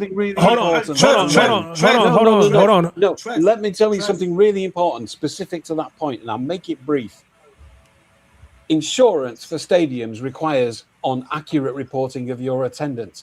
The legal requirement by the police requires you to accurately report the numbers of people through the turnstiles. You're now telling me that clubs lie about those two things. Yes, they lie to their insurance companies and they lie to the police. I can't speak to what they say. Police use the previous season's data to allocate police resources. Well, I think that it doesn't. So I don't want to get stuck here. So this is neither here nor there. Go ahead, Alan. Make your last point because well, before you do that, Alan, hold on, Alan. Before you go, so what I was going to say, Trev, is I agree with you about Holland and about how his character will keep him grounded, right? I saw something from Tobey Maguire, who is the Spider-Man actor. The one who plays Spider-Man in the most recent Spider-Man series, and he said that he reached out. I don't know, via DM or however he reached. Tom Holland, you mean? Was it Tom Holland? Yeah, Tom Holland asked him to hang out, and yes, had no idea and he was like, he never even responded. He just kind of blew it off because he probably didn't know who I was. And so again, most people, if you see a celebrity reach out to you, you're like, oh my God, I gotta, but he wasn't that way. It was just kind of like, whatever. So I do agree that there is something about just being grounded and comfortable in who you are. So I agree with that. Alan, I want to get you because I have another question that I want to ask in relation to the World Cup before we move off of it altogether. Right. Can I just say one thing after Alan? No. Yeah. Go ahead. Right. I'm unfortunately a friend of the Man United accountant stroke ticket merchandising director. His name is Carl, all right, with a K. Now, he's no longer at United. But I was going to say, don't get Carl in trouble. No, he's no longer at United anymore, right? He has confirmed to me that they don't sell out every single week at Old Trafford, but they sell tickets and people don't either turn up or they can't turn up or etc. Like majority of season tickets at City are for the younger ones who can't get there midweek or lads that work down south or in the Midlands who can't get to the midweek games. All right. So there's empty seats there. They don't sell them on. There's empty seats every week at City. There's empty seats at United. There's empty seats at Tottenham. There's empty seats at Arsenal. But they don't count them because the seats have already been paid for. And that's a fact. Martin will confirm that. So what I will say, and then we're going to move off of this, but Trev has not said that every single seat is full. He said 99.7% of those seats are full. And if you add 5,000... hold on. He's saying that that's what the attendance is, the numbers are, right? So again, that's 99.7% of 52,000 is going to leave you, anywhere from, and just doing the math in my head, probably about 500 or more empty seats. So you can have 500 more empty seats and still hit that number that he said. So no one's suggesting that every seat is going to be full. That's not realistic. But I also, I'm inclined to believe that there are numbers that are being reported on tickets sold. I agree with that. That is what I believe. Now, hold on. We're not going to go there. Trev. No, hang on though. We need to move. I'm only used to being attacked on those figures by United fans. Yeah. And Arsenal fans. I'm shocked to hear it from our own fans. Shot. True. So- It's true. Spartacus, you wanted to say something because I have another question I want to ask about this World Cup, and then we're going to move. Spartacus, you there? All right. If Spartacus, I don't know if he's on mute or what, but I can't hear you. I'll never leave City because can you hear me? Yeah, there you go. There you go. I'm not going to stop supporting City if Haaland goes. But if Trafford goes, that's another story. I might need to buy myself a Liverpool shirt. Such mischief tonight. So, you said you get you a Liverpool shirt. And I want to say, because I have this on my list, Kiara Keating, who was number one keeper for City 2 seasons ago, and then we brought in a new keeper. She is no longer number one. She is moving from City. She's going to Liverpool. I believe her sister plays for Liverpool. So I will be disappointed to see her leave. I felt like she could be our long-term number one. I feel like she could be England's long-term number one. But, you got to do what you got to do. So big ups to her. And eventually big ups to Trafford for whatever decision he decides to make. Liverpool might be getting both England's number one, isn't it? Like the women's and the men's. Fair enough. If you really think that he's going to go to, do you really think he's going to go to Liverpool? I don't think Liverpool are getting done. Liverpool they have been sniffing him for a long time. Okay, it keeps him in the northeast of London, or excuse me, northeast of the state or the country, right? Northwest. Northwest. Whoa. It's somewhere over there. We're not sat here doing crocodile shoes. So they do crocodile shoes in the northwest. Northeast. So who's in the northeast? Who's in the northeast? Is that Newcastle? Newcastle, Sunderland, and Middlesbrough. Fair enough. Crocodile shoes. One of the worst pop stars we ever created, but he was brilliant on TV when he was an actor.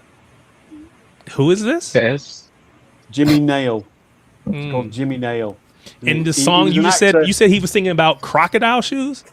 Oh, it's a terrible song. It's just because that sounded like Elvis with his blue suede shoes, but no. Anyway, crocodile shoes. So I asked the question. So Tom Holland. So I asked the question about if Holland was the breakout star. We want to move beyond that now. I want to know for your country, and again, if you support England, fine. Yes. If you support a different country, that's fine too. For your country, has this World Cup been a success or a failure? There is no in between. There is no straddling the fence. You got to pick one or the other, success or failure. It's a binary question. I'm going to start for the U.S., Mexico, and Canada, all of the host countries. I am going to say that it has been a failure. And I say that because none of them made it beyond the round of 16. Yes, we got to the round of 16. And yes, the games have been great and all this wonderful stuff.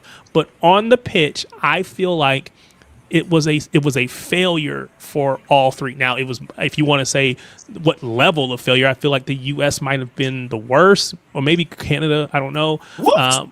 What? You've never done anything in your lives.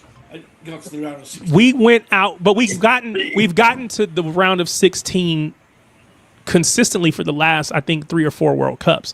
So that is fine. We did not get past that round. We did win a knockout game for the first time, but that's only because they put a new stage in there. But what I will say, though, is we got embarrassed by Belgium. We didn't show well for ourselves. If we showed well and they barely beat us, that would be one thing. But we got embarrassed. Belgium's level. But it does not matter. It is, and if you ask me, this World Cup, it would have been, I would say, if I can only say success or failure, I'm going to say failure because we needed to get beyond the round of 16. It didn't live up to your expectations. We needed to get beyond the round. We needed to get beyond the round of 16, and we didn't. You're not on Belgium's level at the minute. I appreciate you defending us, but it doesn't matter who we played. We needed to get beyond the round of 16, and we didn't do it. We did not make any more progress than we've made in the past. Says who? Because you're not ready to make the progress. Okay. Tariq, you're talking like a Liverpool fan now. No. God, don't do that to me. Don't do that. Alan, don't do that. It is not about being it is not about being entitled. We don't have any right to win in those matches. I'm not suggesting we have any right to win the matches. Hold on, Alan, because you can't call me a Liverpool fan or say I'm acting like a Liverpool fan and not expect pushback. What I'm saying is that for us coming into this World Cup, our goal was to get beyond the round of 16 because we've done this before. We've got Pochettino, a coach with European pedigree who's coached at big clubs across Europe, and we brought him in to get us beyond the round of 16, and we didn't do it. I'm not suggesting that's his failure. I'm not suggesting that it's any one player or whatever. What I'm saying is, for us, our goal was to get beyond the round of 16, and it did not happen. So if I can only pick one, it is a binary decision. I am going to say it is a failure. People may disagree. Okay. That's fine. I think your problem is you can't. Yeah. I think your problem, Tariq, is that the binary you put there was not accurate in the way. I think what you are is disappointed. And the real question, hold on. So let me correct you real quick, because I'm not disappointed because I don't care enough to be disappointed. So that just to be fair. Okay. Yeah. Right. No, I want the US to win just because I'm here, right? I'm an American. I want us to win. But I am not like invested in the US men's national team. I'm just not. Understood. Right. Do you think you got a bit overexcited? And I don't mean you. You mean the country? You, by the way. Yeah, did the country get a little bit overexcited because you had a really good group stage? And because, again, this isn't a dig at America. They're nowhere near Belgium on the level of football. So we are nowhere near who Belgium has been. They are on the very back end of their golden generation, right? Now, I agree that we don't come in and expect to beat Belgium, or we should. And I think you're right in the respect that there are people who went way too far with it. People are talking about winning it. Yeah, that's ridiculous. That's always. But I'm saying if you were to ask us, they're not people like Tariq. Yeah, but if you ask us this before the World Cup started, they would have wanted to get beyond the round of 16. That's my opinion. Now, that people feel differently. That's fine. For a fan of the UK, or a fan not even the UK of England, your tournament has not ended yet. If you lose to Argentina, does it change how you feel about this World Cup? Will it make the difference between success versus failure? Tariq. Yes. No, because England have got to where I expected. Okay. Yeah. Tariq, before the tournament started, people were asking me, and I was asking my friends who are English, and I said, how do you think England will do? I said, I think they'll get through to the quarterfinals, and at very best, the semi-finals, because I think that was our capability with the players that we've got. That's what I thought. Okay. When someone asked me about America, I thought you'd get to the round of 32, right? So you did better than I thought you would do, because I don't think America is where it anticipates it should be. Okay, your players you've got are not that great. You played well because of Pochettino, even though he came out and said they'll win it. I went, what? Is he dreaming? There's no way. I didn't hear him say that, but if he did, that's ridiculous. He didn't mean it. He did mean it. And I thought, they all said, who do you think will win it? And I said they couldn't look past France or Spain. Yeah, but Alan, on the other side of that, I think that's the beauty of the World Cup, because I think it's a knockout competition. Hang on, Alan. I think fans should dare to dream. They should dare to go beyond sometimes. I agree, got a little bit. And I think the same was with Australia. I think a lot of Australian fans got a little bit giddy as well going forward, and that's fine. 100%, I agree. But here's the difference with England. The thing that I didn't like about the England thing was that England have been to finals in the Euros and semi-finals recently. Yeah. England have been getting to finals under Southgate. Yeah. I will repeat that for the people in the back row. Under Southgate, we were hitting finals. Yep. So England, people including myself, I've not been a say the international fan because I didn't want to watch Gareth Southgate football. But we were hitting, finals. Yeah. We did it in the Euros. We were hitting semi-finals, and we were doing well under Sven. England have always done kind of well. The issue with England is they've never been able to clear the final hurdle. Yeah, correct. With England fans, because when England go to tournaments, they do expect to win. Is it fair to ask you, Tariq, that your case for having more hope, and hope is the currency of every football fan, right? Sure. It's the currency of the game. Your case for having more hope is that you'd got a history of getting to the last 16. You feel like bringing Poch in and a couple of more players playing outside of America in decent leagues and not doing amazing, but Sure. holding their own, Sure. that you might be able to go one more step, regardless of the opposition. Yes. Because So I see nothing wrong with optimism and hope, by the So way. what I will say is if you look at where the players that are playing in this team today are playing versus, teams 3, 4, they're playing at much higher profile clubs, right? Clint Dempsey he was considered one of the best, and he might be the best ever American player in some people's minds, played his bulk of his career at Tottenham or Fulham. You mean right? he wasn't Alexi Lalas? God forbid. But now you see Christian Pulisic, who went out to Dortmund, then he went to Chelsea. Now he's at AC Milan. He's played. It's just a little bit higher profile club. McBride at Everton. Yeah. What'd you say? You have McBride at Everton as well.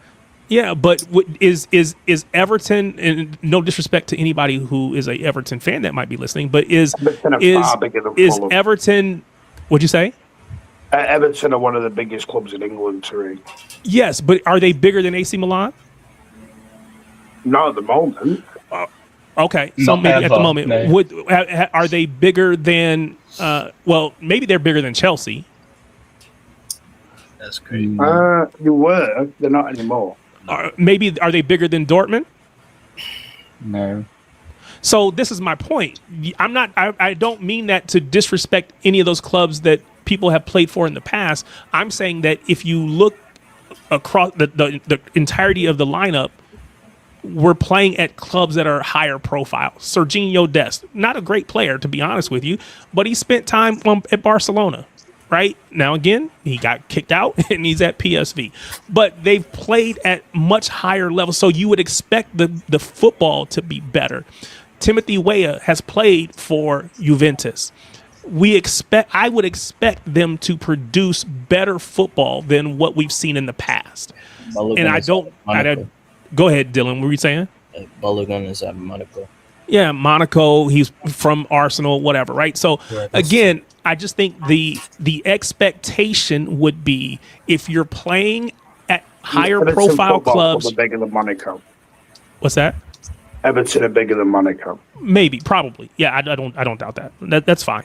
But my point though is that you're playing at these higher profile clubs. We expect more from you, and we can't get beyond the place that we've consistently gotten.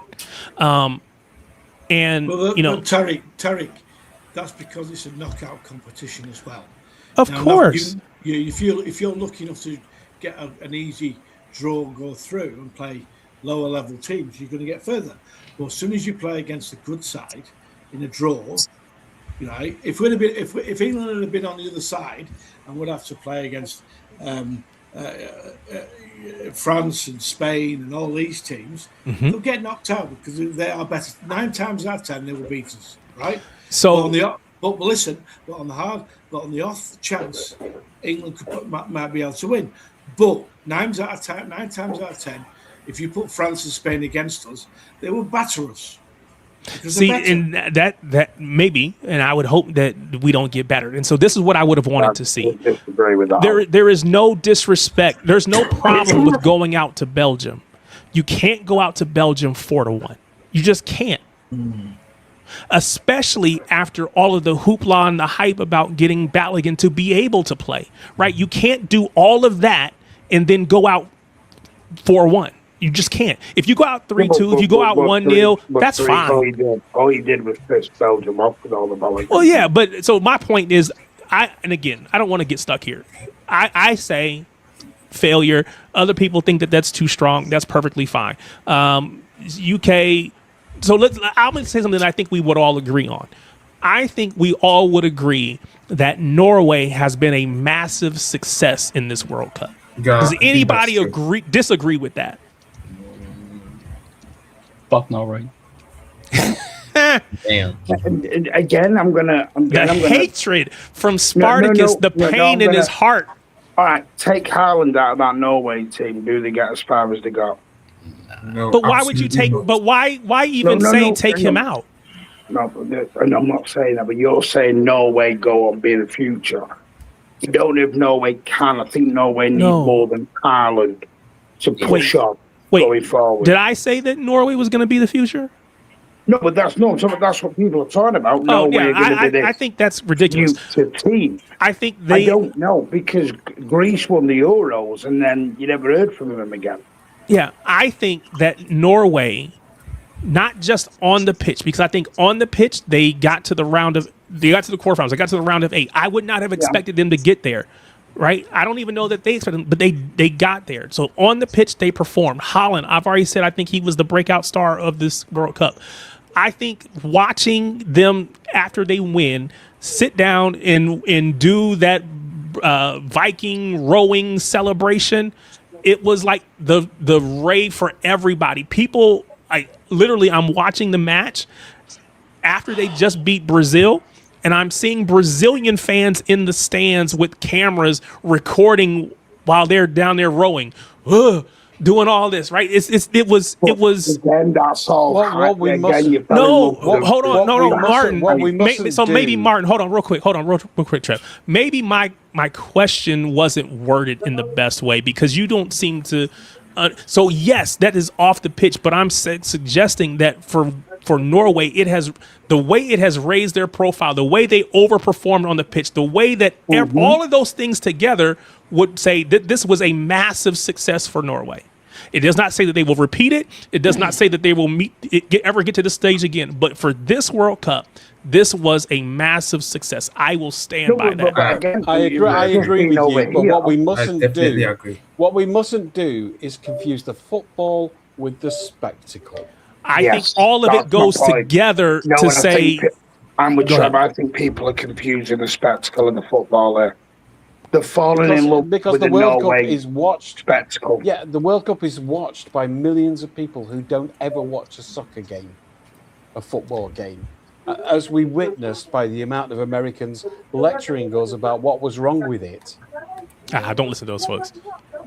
But we got a lot. There was a lot of it, including big, famous American sportsmen who were telling us that why the offside rule is wrong and not understanding the offside rule and various things like that. So the spectacle, was it a success? Absolutely, for Norway. They were on the biggest success on the pitch. On the pitch, they overachieved. Because they overachieved. Yeah. So if you knock out Brazil, hold on. I was going to ask you, Spartacus. Was it a failure or a success? We failed. We massively failed. That's what anything other than winning it is a fail for Brazil. And pretty much any country aside from Germany and Italy who beats Brazil in a World Cup is already a success. Because I was going to ask about Brazil. Argentina were, by the way, and this is nothing to do with the war that we had. But Argentina are despised. I didn't know that. So I think there are people who are paying attention in ways that they haven't. They are researching in ways that they haven't. They're finding out stuff that they didn't know already. People bringing up politics too. Yeah. So all of those things are, and then on top of the political stuff, you have, I don't know which one of you said it. You have the sensation that FIFA is favoring Argentina. So now all of that conspires together to say, you know what, we don't want them. We don't want them to be the winners. We want them out. I didn't know that they were known. I didn't know. I knew that we'd had incidents of racist Argentinian players who I definitely didn't want at our club. I knew that, but I didn't know that they were known as a society for being racist. Yeah, That was quite Not It- all it's very- Argentinians are racist, but It's they're very known big to that- be. it's very big in, That was- well, Yeah, that was news to me, I'm and I'm gonna quite say- politically very big. aware. it's very big in some South American cultures, because you've seen with the Paraguayan. No, can you imagine it Wherever- in Chile? Yeah, but Paraguay, I'm going- it is very. I don't know. It's. You, I can't even say it without. Because I don't want to put everyone into the same category, if you know what I mean. So Yeah. I'm gonna say this. Look, you've seen me. I'm not black at all. Like, you've seen my color. I'm not black. Nothing wrong with that, by the way. I'm just stating a fact. Yep. I went to multiple games in Argentina. Every single one of them, I was called a monkey. Every single one of them, I was called a monkey. Yeah. So that's a cultural thing for them. Not every Argentinian is a racist, but there is a very big racist vein on the culture of them. Well, there's And the same that's the problem.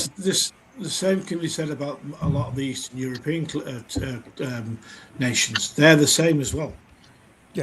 No, I'd say it's more. No. I'll put it this way: it's more acceptable to be said, in some South American countries. This is what I was talking about: societal tolerance. Yeah. For racism in Argentina. It's everyday language. This is what a lot of Just people are coming into contact with. I guess in some cases for the first time.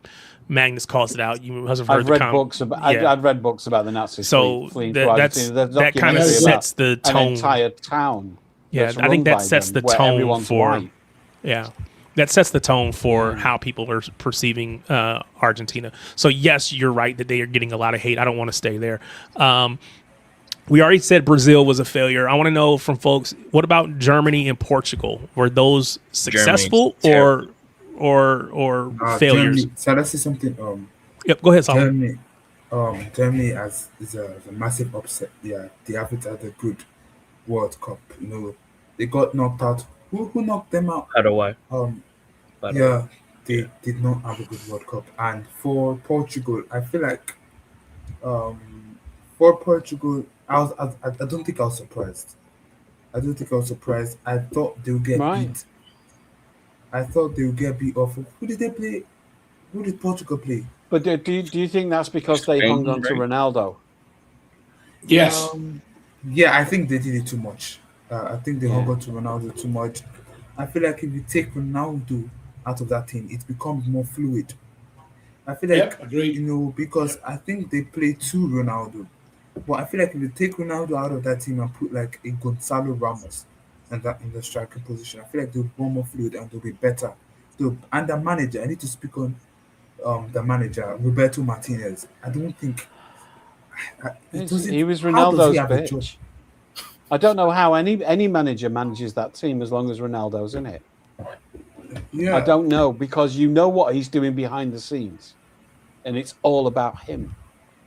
Yeah. So I think he undermines every manager he ever plays for. Yeah, and I think that I think Portugal would have had a better World Cup if Ronaldo wasn't in that Portugal team. I know that's insane, considering the stature of Ronaldo. Ballon d'Or winners, greatest of all time. The bottom line is he's too old, and he's been too old for years, and you are right. Portugal are better off without Ronaldo. They'll be a team again. But while he was there, he was dictating the shots, and he's too old. He is far One too old. narcissist can create damage disproportionate to the one person that they are, and he is one of the biggest narcissists in the public eye that I've ever come across. And everything he does is manipulation for his own benefit, because that's what narcissists do. And as long as you've got one of those in a football team, which is just 20 people or 25 people in a squad, they are going to manipulate that squad as well. Look at what he did at the end of his career at United. He destroyed that club from within. He destroyed United from within, and he did. At the end, he got too big for his boots. He got too big for his boots, and he was destroying the atmosphere within the changing room and in the squad. That's a fact. All right. The one So thing we that we said can say about Haaland is he will never be a narcissist. It's not in his character or his nature. so. The thing Brazil, about Germany, Tre- Portugal are considered failures. I want to Yeah, ask one failures. other that I think Big everybody might agree on: Cape Verde, Cabo Brilliant. Verde. Were they? Brilliant. I think they are also a massive success, and they don't have the. If you want to think that the Viking Row celebration is a gimmick, they don't have that. It was just purely on the pitch.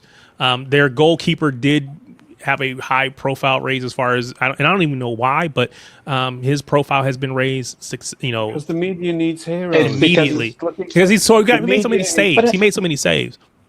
I also the think that media is loves hero narratives.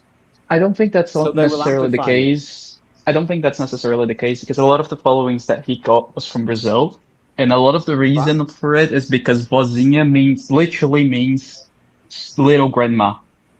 So that's more of a joke. Like we love the guy because he was charismatic and he has a funny name. So a lot of the Brazilian people just went on and followed him because of the This is why you persona. So tune his into name this means show. little grandma. little grandma. This is Yeah. why That's you funny. tune into this show. That is is- breaking. That is This is hilarious. top quality content. But I will say that on the pitch, again, had He was no amazing as well. expectations for that team, and they played brilliantly. And quite honestly, they easily could have knocked off Argentina. Maybe even should have knocked off Argentina. But again, I don't. Again, it's good for the spectacle and it's good for everything else. I don't think it's good for the game. The romance of the What game, is not though, what is not good for the game? Because they romance were of winning.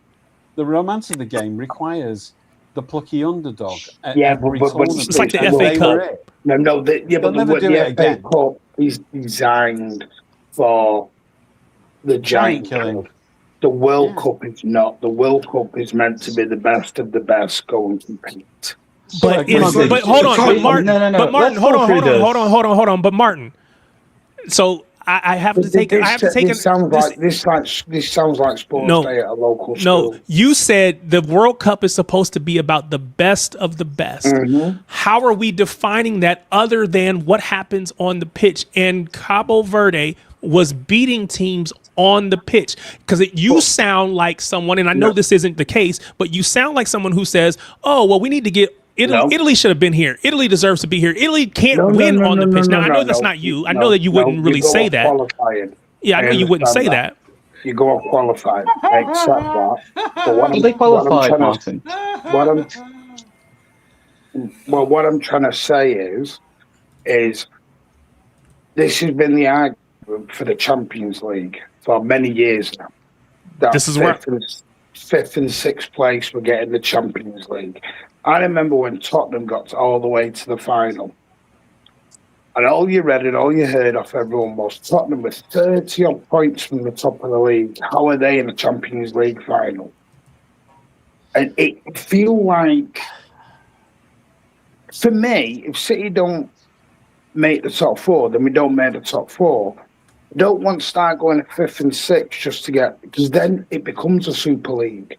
And But what the we're, same with the what we're World talking Cup. about So- here so- is that, Martin, across the whole thing, is the commercialization by bringing in more teams. But And this is where I was going to go next. Lowering the don't- barrier for that's entry so that we get I'm more not here games. for commercialization. I'm here This for is- football. So, Martin, this Correct. is where I'm going next, right? But this So, is the fundamental problem. FIFA have been floating this idea of having a 64-team World Cup Madness. as opposed to the 48. Now, the only thing that I will say is I don't necessarily like the addition of more teams, right? However, I do like the fact that it then becomes 16 groups of 4 as opposed to the 12. You don't have to do this the best third place teams. You just say, give me the best 2 from everything. And then it's at that point, it's the same going all the way through. You still have a round of 32, a round of 16, whatever. But it feels like they are, again, we do this in the U.S. sports too, right? March Madness, which is our college basketball tournament, has been growing. It's been growing. And on the American football in college, our playoffs. We didn't have playoffs, and then we had a 14 playoffs. Now we have a 12-team playoffs. Now we're talking about a 16 or a 24. We just want to get as many people in to get as much money as possible. So I understand what FIFA is doing, but I don't know anyone who likes the 64 team. yeah, thing, I don't though. like the idea of continuing to grow it. But I don't like it now. I don't like it now. I agree, Marty. I think the notion of let me just say this one thing. I think the notion of the World Cup being the best of the best, it's not necessarily correct, because if we go through the years, you have 2002, South Korea, underdogs, got to the quarterfinals, if I'm not mistaken. You go to 2006, was there anybody? I don't think actually 2006 had anybody. So that's the exception. But you go to 2010, you had Ghana going all the way up to the quarterfinals, losing because of that handball of Suarez. I mean, let's think about it. If England wins this year, they're going to be in that same boat. No. I agree. That's based I was on expecting competition. I was fishing for that one, Martin. That's based on competition. I'm not saying Cape Verde didn't deserve to be there based on their qualifying. What I'm a little bit of is we're giving people, and listen, I'm not trying to be the praise police here. You're the old fun man police. that says "get off my lawn." I don't know if that's a U.S. thing or not, but Cape Verde were never going anywhere in the World Cup. They were there for shits and giggles. But they did go somewhere. They had a great tournament. We're praising shits and giggles now. They lost to Argentina 3-2. With extra time and almost went to penalties. Yes. Right, they didn't lose to Spain. And they lost it in the 111th minute on a own goal. Right, so Plymouth Argyle, not Liverpool at the FA Cup. Are Plymouth better than Liverpool overall? No, but it doesn't matter. They were better on the day. That's the jeopardy of cup competitions. Yeah. But that's my point. It's become a... Wigan beat us in the FA Cup final. Are they better than us? No, but we can still congratulate them for winning it. No one congratulated him, Spike, because someone had a fucking meltdown. Yeah, but nowadays we can't congratulate them. Because... No one sat there going, congratulations. We all got in a pub and shook hands and said, ooh, well done, everyone. Let's all have a sing-song. No, you know why? You can have a meltdown with your own club, but you can also thank you. Credit of the course, we opposition. didn't celebrate it because we're City fans. But you know who did celebrate it? All the other clubs. I'm sorry, Tariq. I feel like I'm at primary school sports day here. What does that even mean? I don't know what that means. Are we talking about like field day? In the UK, they stopped in some schools. They stopped having winners, second place, and third place. It was everyone got a medal. They do that in the US. So, Martin, is it title or bust? No, we give out trophies. We might give everybody a trophy because we give participation awards. You participated, so you get a trophy. You don't have to win. Martin, is it title or bust in the World Cup then? Is it? No, I never said it was title or bust. So what's the point with Cape Verde? I don't get it. No, I'm not saying Cape Verde didn't do well getting there, but they were the kids of the tournament. Didn't they do so well? So that's fair. I know we got to wrap this up. I know, Martin, you got to drop off in a little bit. We're going to be praising fourth bottom in the Premier League soon. No, we're not. Although if they make a great escape and they come back, then maybe I might. I don't know. I reserve the right to celebrate who I want to celebrate. My issue with football is when half of the Premier League qualify for Europe. Yeah, we're almost there already. We're already. Well, if you say Europe in general, we probably are there. That's the European League by the back door, which is clearly what they're trying to do. Alan, you dropping? Yeah. Appreciate you, man. Thank you, as always, for coming by. We're about to wrap this up in a little bit. Hang on a sec. It's interesting to know, just to round this off, it's interesting to note that FIFA's argument as to why this has been a success is that the 4 top-seeded teams are actually the 4 teams that are left in it, and that's how because they've engineered Correct. the tournament to keep those 4 teams. They've separated them from each other so that they can get there. And they're arguing that the system worked. Well, they got what they wanted. They got what they wanted. Now, whether or not it quote unquote worked or not. Which again only leads to the people to say you wanted Argentina to win, so Cape Verde wasn't able to push it. Now you don't like that example. There's others that teams that maybe feel like they should have beat Argentina and felt like they were robbed, or one of those big teams were given a call that maybe other teams didn't get or whatever. I don't know. Anyway, let's do a quick wraparound on this city or transfers. We already talked about. We already talked about Buati already, but I know also we talked a little bit about Malo Gusto over the last couple of weeks. I saw the tweet that says that his price is considered to be prohibitively high. 75 million. Yeah, so unless there's a major change, City will have to look elsewhere, but there are not too many options that appeal.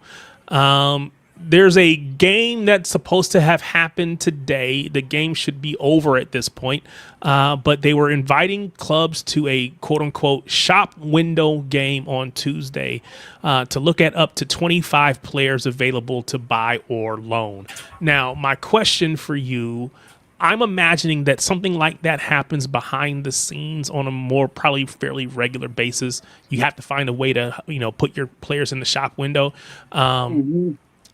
Does this news feel like this was breaking news to folks, or was this out of the ordinary? No, I feel I did ask someone today about that game, and they said it was a bit misleading the way that the word in it is a shop window game, because some of the players who want to sell are on holiday.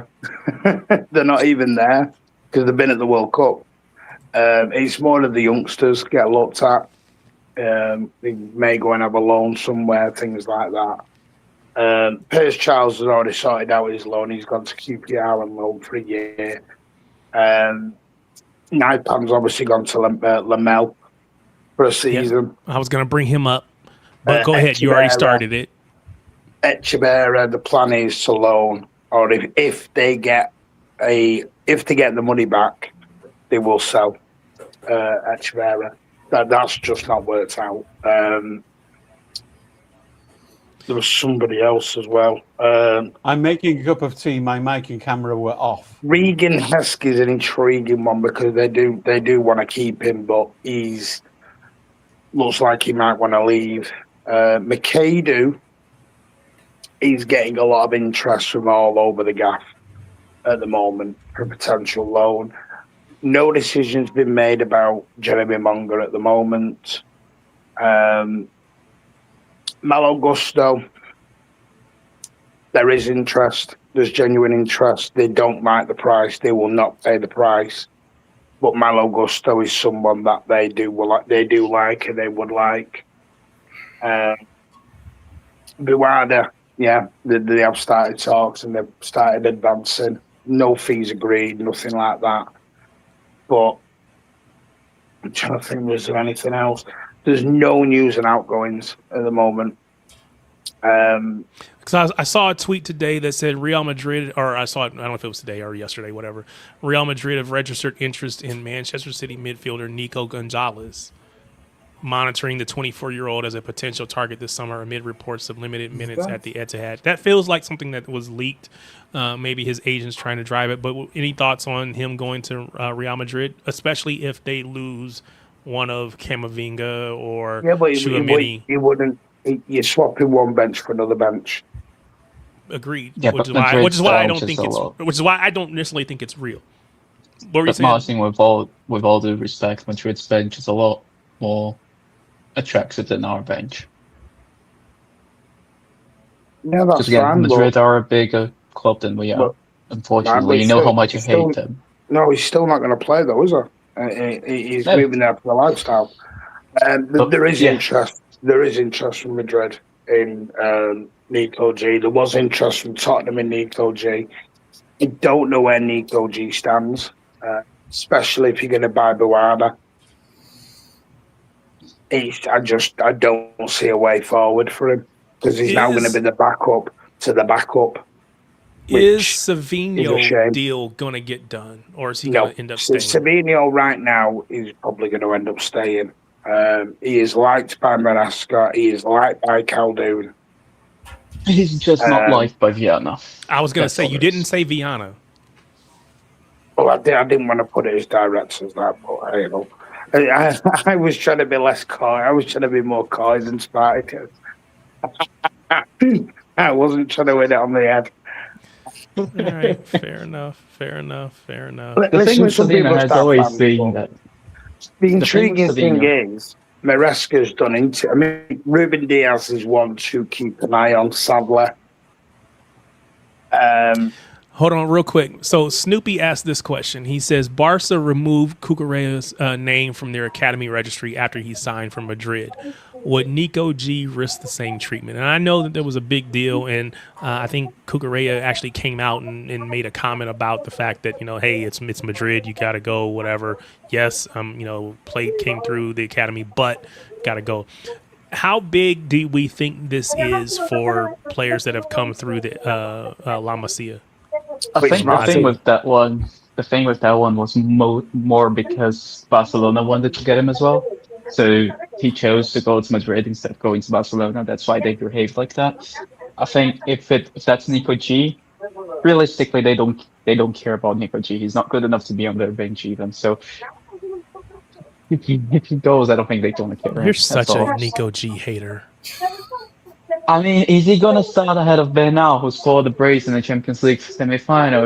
Is he gonna start ahead of Casador, who is one of the breakout youngsters in La Liga? No. Is he gonna start ahead of Pedri? No. Is he gonna start ahead of De Jong? No. Is he gonna start ahead of Olmo? No.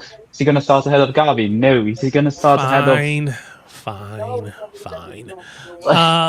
No, I was just giving you a hard time. So Martin, you mentioned Sphere Naipan. He's joined Belgium side Lamel, I don't know how you say that, SK, on a season-long loan. Mm-hmm. There was a lot of discussion on Twitter when this news broke. I saw one of the City content creators, and I'm going to call his name, not because I'm trying. I respect him, right? So Patrick, it's my guy. Patrick said, "What's the point?" And there were other people maybe who aren't as visible or who I don't know as well as Patrick, but had a lot of the same comments that were made. Do we feel like seeing young players go out on loan, does that make you feel like what's the point? And again, for anybody that's questioning, this is not me criticizing Patrick. I'm just using his tweet as a comment. He says, SMH or shake my head, why invest in youth? So do we yeah, it does make money, but do we think that if Naipan was good enough, do we think he would play? Yes. Well, the difference is... So the issue isn't him being young. The issue is him just not being good enough. No, fans have got to stop, and I don't want to take the excitement from fans and the enthusiasm from fans, but I'm known on this gig of being the realist. And I'm sorry, I am the realist. I'm someone who brings everyone you are back. a hater today. I'm not. I'm just someone who brings everyone back to work. You are a hater. No, you just hate Stratford. That's all there is to it. People have got to stop this wonder kid. It's all exciting, and I get it, and everyone wants to do it. But if they're coming in at... you've got to realise 10, 11 million quid's not a lot of money anymore. It's not a lot. I have that on my bank account. It's not. Well, push can, but for a transfer, it's not a lot of money. The thing with Naipan is he come in, he went out to Middlesbrough. Naipan was a bit unfortunate with circumstances because he went to Middlesbrough under one manager. The manager left. They got a new manager, and he didn't suit the style for Naipan to play. He wanted to go to a more dogs of war, direct sort of football for the Championship, which didn't suit Naipan.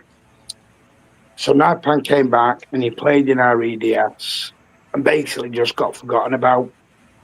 Echeverria, he was a victim of his agent being a bit of a dick, basically, and wouldn't listen to the club. Victor Hayes, the club do want to bring him back. They have got plans for him, but he could be a victim of the homegrown situation. Which is a bit sad. Is that will depend on outgoings. See, what Marty's just done is summarised it accurately. Okay, the distance, and I'm not having to go at Patrick here. I know he's a loved character in the fan base. The distance between what Martin just said, which was calm and accurate, to what's the point, which is what Patrick said, is vast.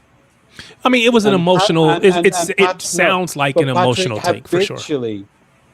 Patrick habitually goes to that extreme. I watch his stuff. I look at his comments. It's just who he is as a personality. But I can't take that seriously, because it's not calm enough for me. And he will repeatedly question those sort of decisions by the club. It's fine to question them, but he will also go to the extreme of mischaracterizing them and say extreme comments like, "What's the point?" Yeah, why invest in you? That was the comment. Question. Yeah, why invest in you? And again, I'm sure part of that is, or I'm not sure about anything, but it's probably somewhat. Again, you make a take that is somewhat controversial. It drives, whatever. Yeah, that being said, I do think that there is something to be said for if you are a young player and you have your choice between, some of these larger clubs. If you really want to play now, if you come to City, you're either going to make it or you're going to get a move to another club, right? You're gonna get, whether it's at City or not, we don't know, but you're gonna get your moment.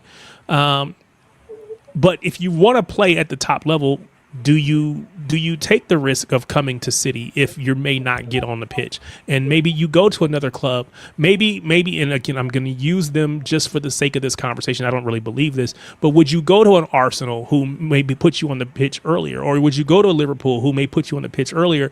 Still a very, very high profile club, but if I get on the pitch, then I can do some things that maybe I couldn't do at City. That's the question that has to be asked. And if our decisions are putting us in a position where players are choosing other teams for that reason, well, then we're going to have an issue. As each year goes by, right, and may this continue, as each year has gone by, we are more in a bracket of 4 clubs and not anybody else. And that is Real Madrid, Barcelona, PSG, and City. That's the tier where we've emerged to. That's where we are now in the perception of everybody. So when you say, would you go to Arsenal? Ask, would you say that of a young player at Real Madrid? Would you consider going to Arsenal? You wouldn't, because you know that staying at Real Madrid is the right thing.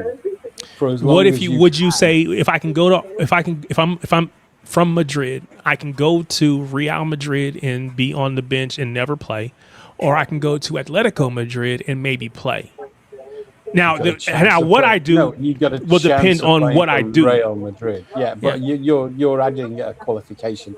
You're from Madrid. Well, that's like asking someone from Manchester. Well, no, that's not what we're talking about. Do you know what I mean? It's okay. So I don't have to be asking for a local boy play for a local team. I was just trying to put an analogy. Go ahead. Can I ask a question? Absolutely, you can ask a question. Would any of you lower your expectations for the clubs and Maresca to give Naipan, Echeverria, Jumaba, etc. the opportunity? Would you be willing to go, you know what, I'll fight for top 5? No, and that's the point, right? So that means they have be disappointed to choose. If you leave, then because they're not ready to fight for them. I'm not disappointed. So to be fair, I'm not disappointed. But I think I guess the question that I'm asking is, do we create an environment where young players stop wanting to come to City because I'm never going to get a chance? No, because the young players have never stopped wanting to go to Barcelona, Real Madrid, and recently PSG. So, we are where PSG were.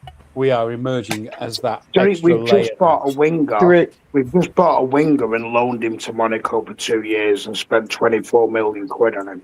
Yeah, somebody actually brought that up. Go ahead, Spartacus, go ahead. We don't, as a youngster, you don't go to City thinking, I'm coming here and I'm going to build a career at City and I'm going to be at City for 10 years. You come to City, you're in your head, you're not really going to start. but you hope to create a resume where you can attract other clubs to buy you, and then you start on those other high-level clubs. And that's the proposition that the academy does. Yes, and that's what I was saying, that you can come to City, and even if you don't make it here, there is pretty much a guarantee that you're going to find your level and you're going to get a chance. Now, I agree with that. If you think Naipan thinks that he should be playing at the top level, going to Middlesbrough feels like a drop off. Going to Lamel or Lommel definitely feels like a drop off, because those clubs are not in the same conversation as the cities of the world or whatever. I'm just asking a question. I don't know that. But Middlesbrough are in a better league than Rosenborg were at the time. Oh yeah, that's where he was playing before, right? Yeah. So this is what you're going to look at. And maybe he feels like, hey, it exposed my weaknesses, and a mature player would say, this exposed my weaknesses, let me go work on my game, as opposed to I belong at the top level, that's what I'm supposed to be playing, and if you're not gonna put me there, let me go, I will go somewhere else. Again, because you need to be able to get someone to tell you that, hey, you're just not all that yet. And I'm not suggesting that he is or he is not that kind of person. I don't know. I can let those guys go all day long because you're not bigger than the club, you're a youngster. Yeah. Earn your stripes. Show me. Yeah. But we can't have everything. We can't have all the best youngsters demand to go in the squad and then say, oh, can you win a Champions League, Maresca? Because I'll give you the perfect example of this, Tariq, and I don't mean you, I'm sorry, in general.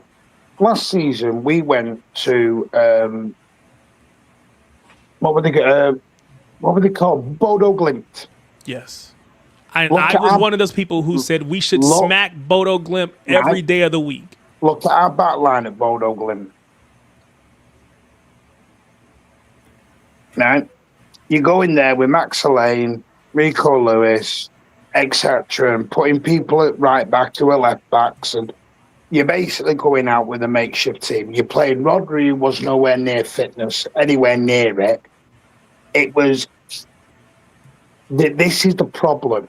If you were wanting Naipan and you're wanting Echeverri, you're wanting Max Elaine in the squads, and again, I'll use another one. Leverkusen at home. No one is. I don't think anyone is going to push for Max Elaine. There are people who are pushing. Why? Well, hold on. But there are, because he doesn't have the same high profile. Naipan came with high expectations and profile. This is my kickback.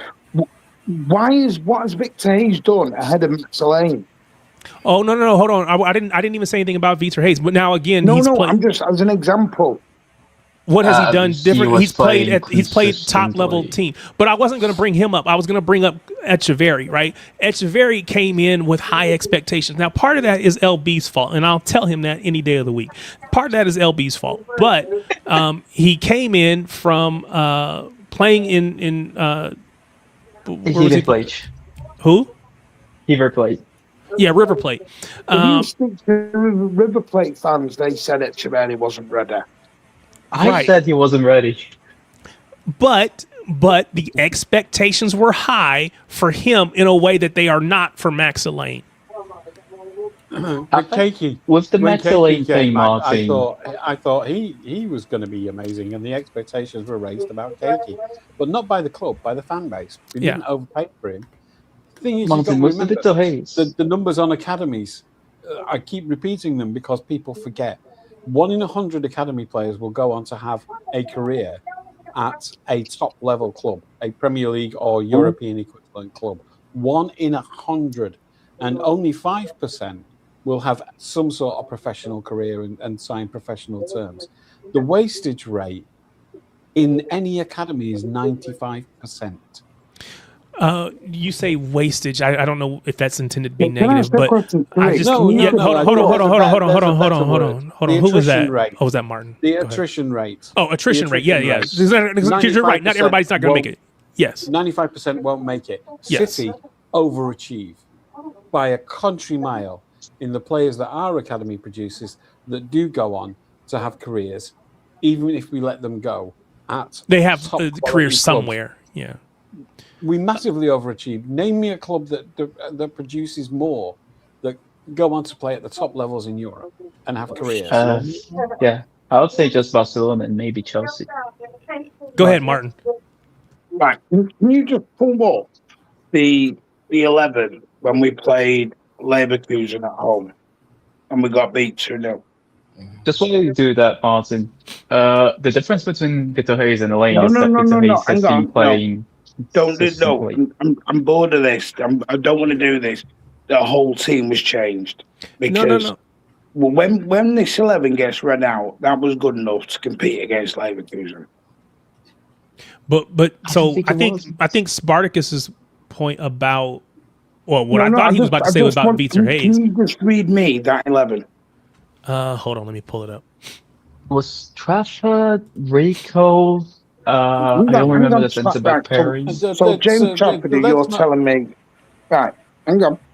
So James Trafford, everyone wanted him as number one. I'm going to go at the players. I'm trying to explain the point, right? Because this was our second team. You had Oscar Bob, you had Omar Mamouche, he was a £7 million striker, right?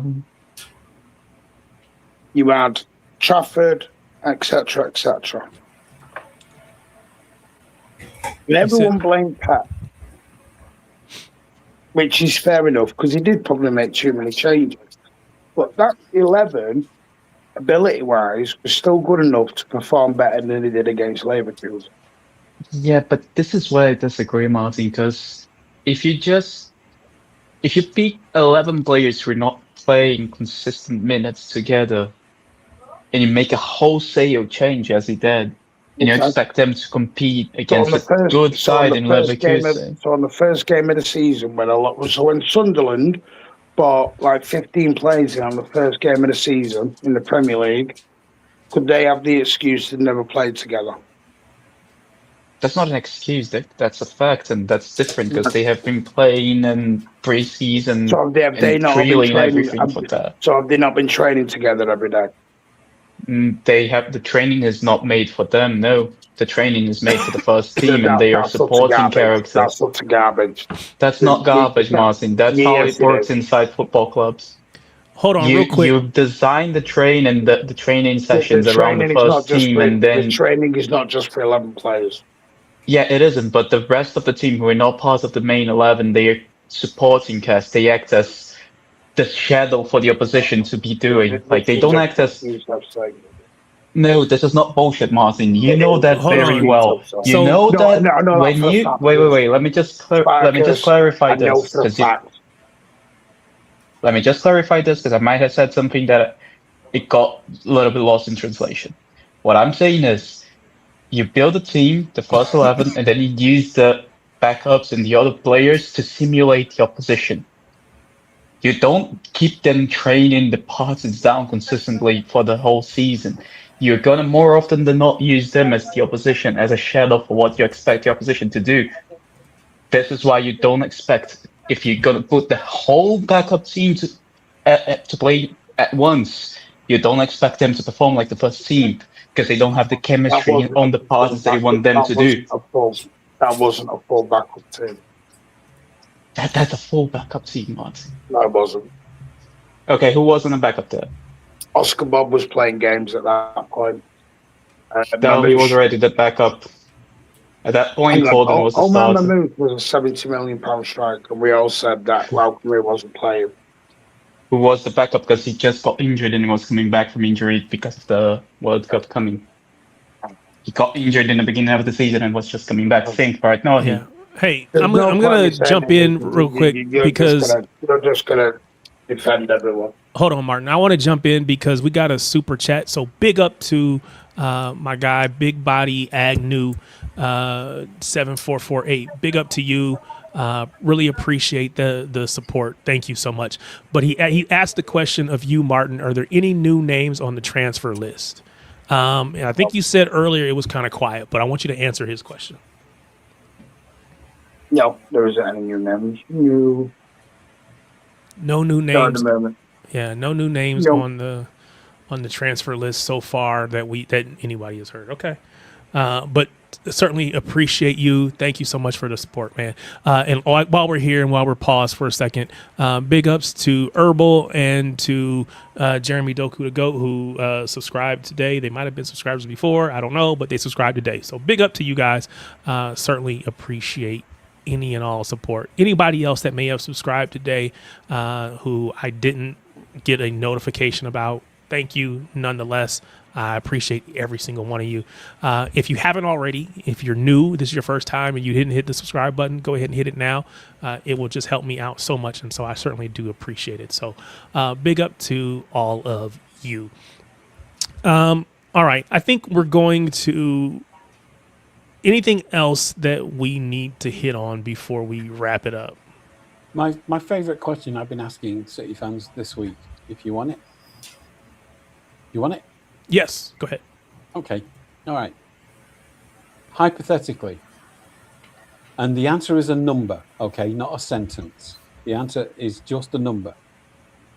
Hypothetically, if we don't sign any more players from now until kickoff or until the end of the window, what position do we finish? The answer is a number. Oh, yeah, but question. Elliot Anderson has already signed, right? So he's already signed. So nobody else after that is what you're saying. That's it. Hypothetical. It's not going to happen, but hypothetically, sure.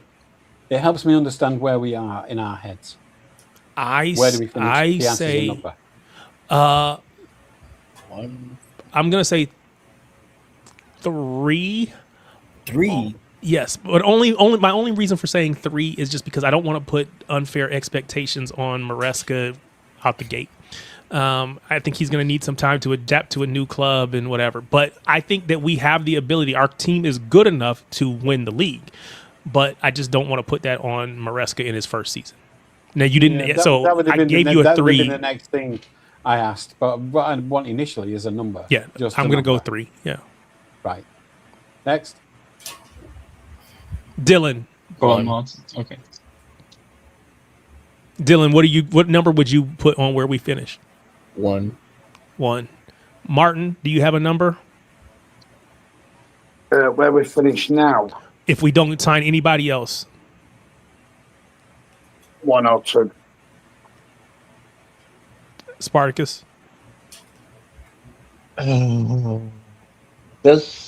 Do we also freeze the opposition as well? Are they not getting any signings? The answer is a number. Yeah, so let's just assume that as of right now, nothing else changes. Okay, so second, yeah, I'm happy with that. Solomon. I think second, yes, second. What's your number, Trev?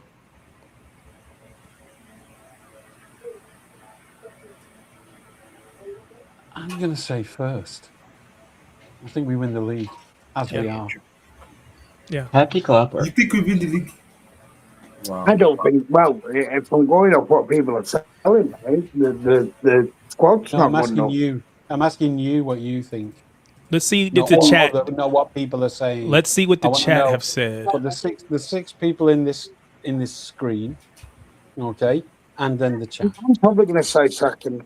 I So don't think they'll have enough to win it. Snoopy says Come on. first. Cisco Snoopy's gone says first. Love to second. see it.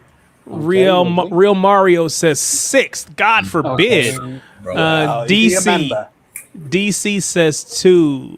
Robin says 4. Steve says 3. House Captain Magnus says 2, and Darsh says 3. Do we have any more? Real Mario, I think it said he answered his. Oh, he changed it from 6 to 4. Go for No it. takebacks. God Yeah. forbid. And Pepper Squad, whose name is Dylan. Dylan says we got Rodri, so first. Love that. That's Player FC. No, I'm just kidding. It is Player FC, but I like it. I'm just kidding. It's my kind of Player FC. All right, DJN so- says Arsenal are going to have Saliba, Rice, and Saka out The answer's a injured. number. DJN, you cannot say anything except for a number at this point. You can say what No, you want. for me, afterwards. he can't just a Give dog me with a your bone number. on this Leverkusen game at the best. What'd you say? Give me your number. I'm a Give dog us with your a bone number on if this you want. Leverkusen game. Sorry to talk, but Tariq, you said that we finished third if we only sign Anderson. But the problem is that with the squad we have, with or without Anderson, we're still good enough to compete for the league.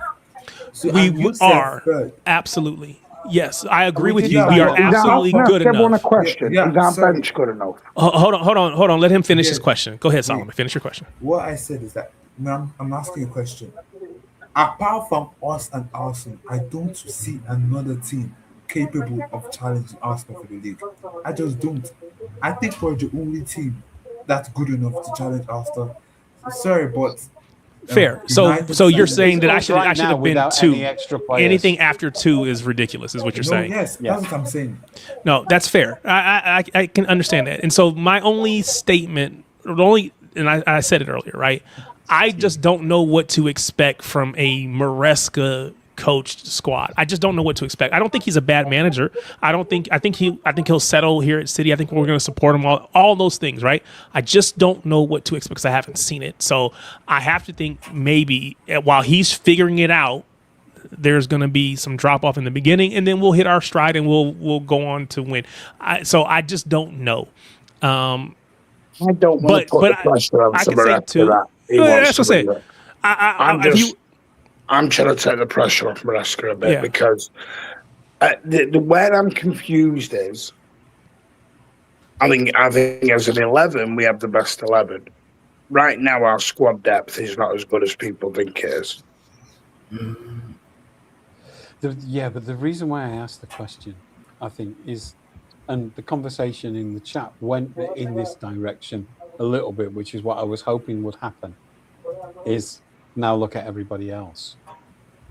And, Terry said that, and I think that it's legitimate to say that United are still washed. Nothing they've done convinces me that they will finish third again this season. Carrick ain't got what it takes, and they're just glazing it. Arsenal won the league last year by accident, I think. Wow, by accident.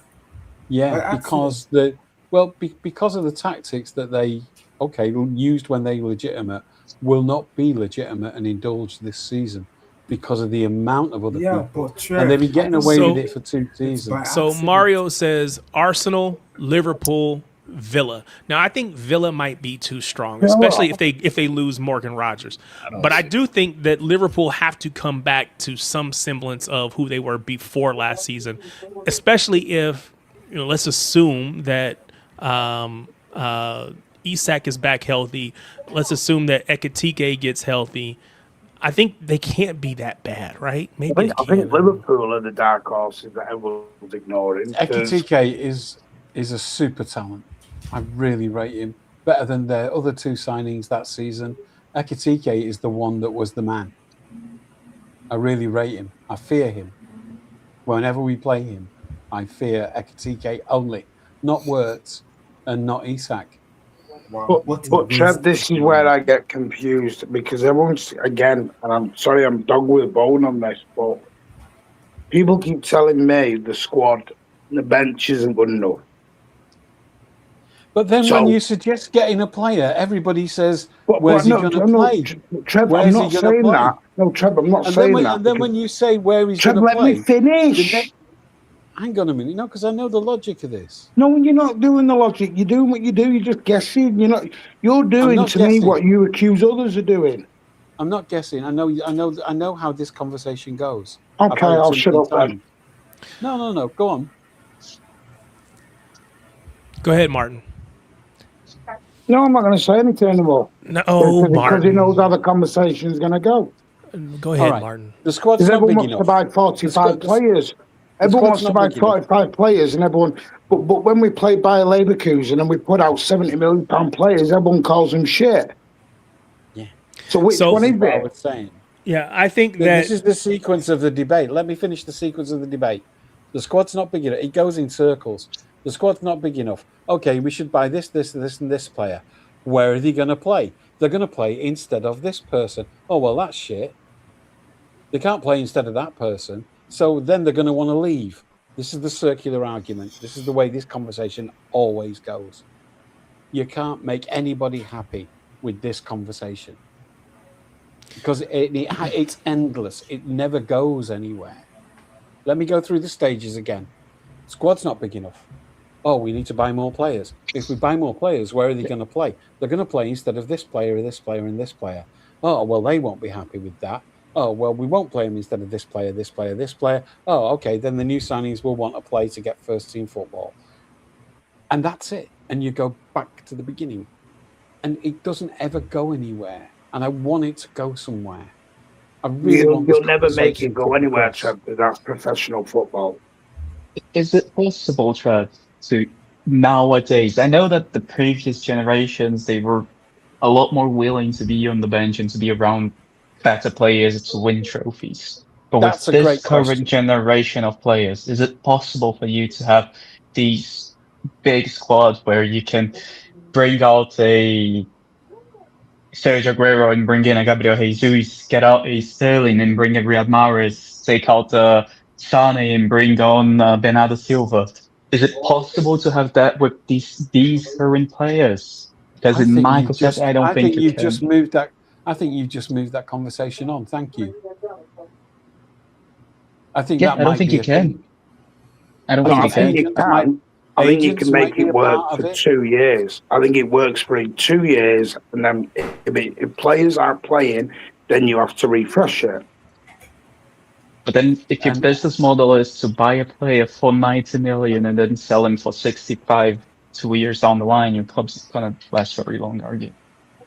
No, but that's the way it is, because But that's why we don't really. I mean, we have made some big money signings, but most of anything that we've spent like that 80, 90, those have typically been hits, and unless I'm forgetting something.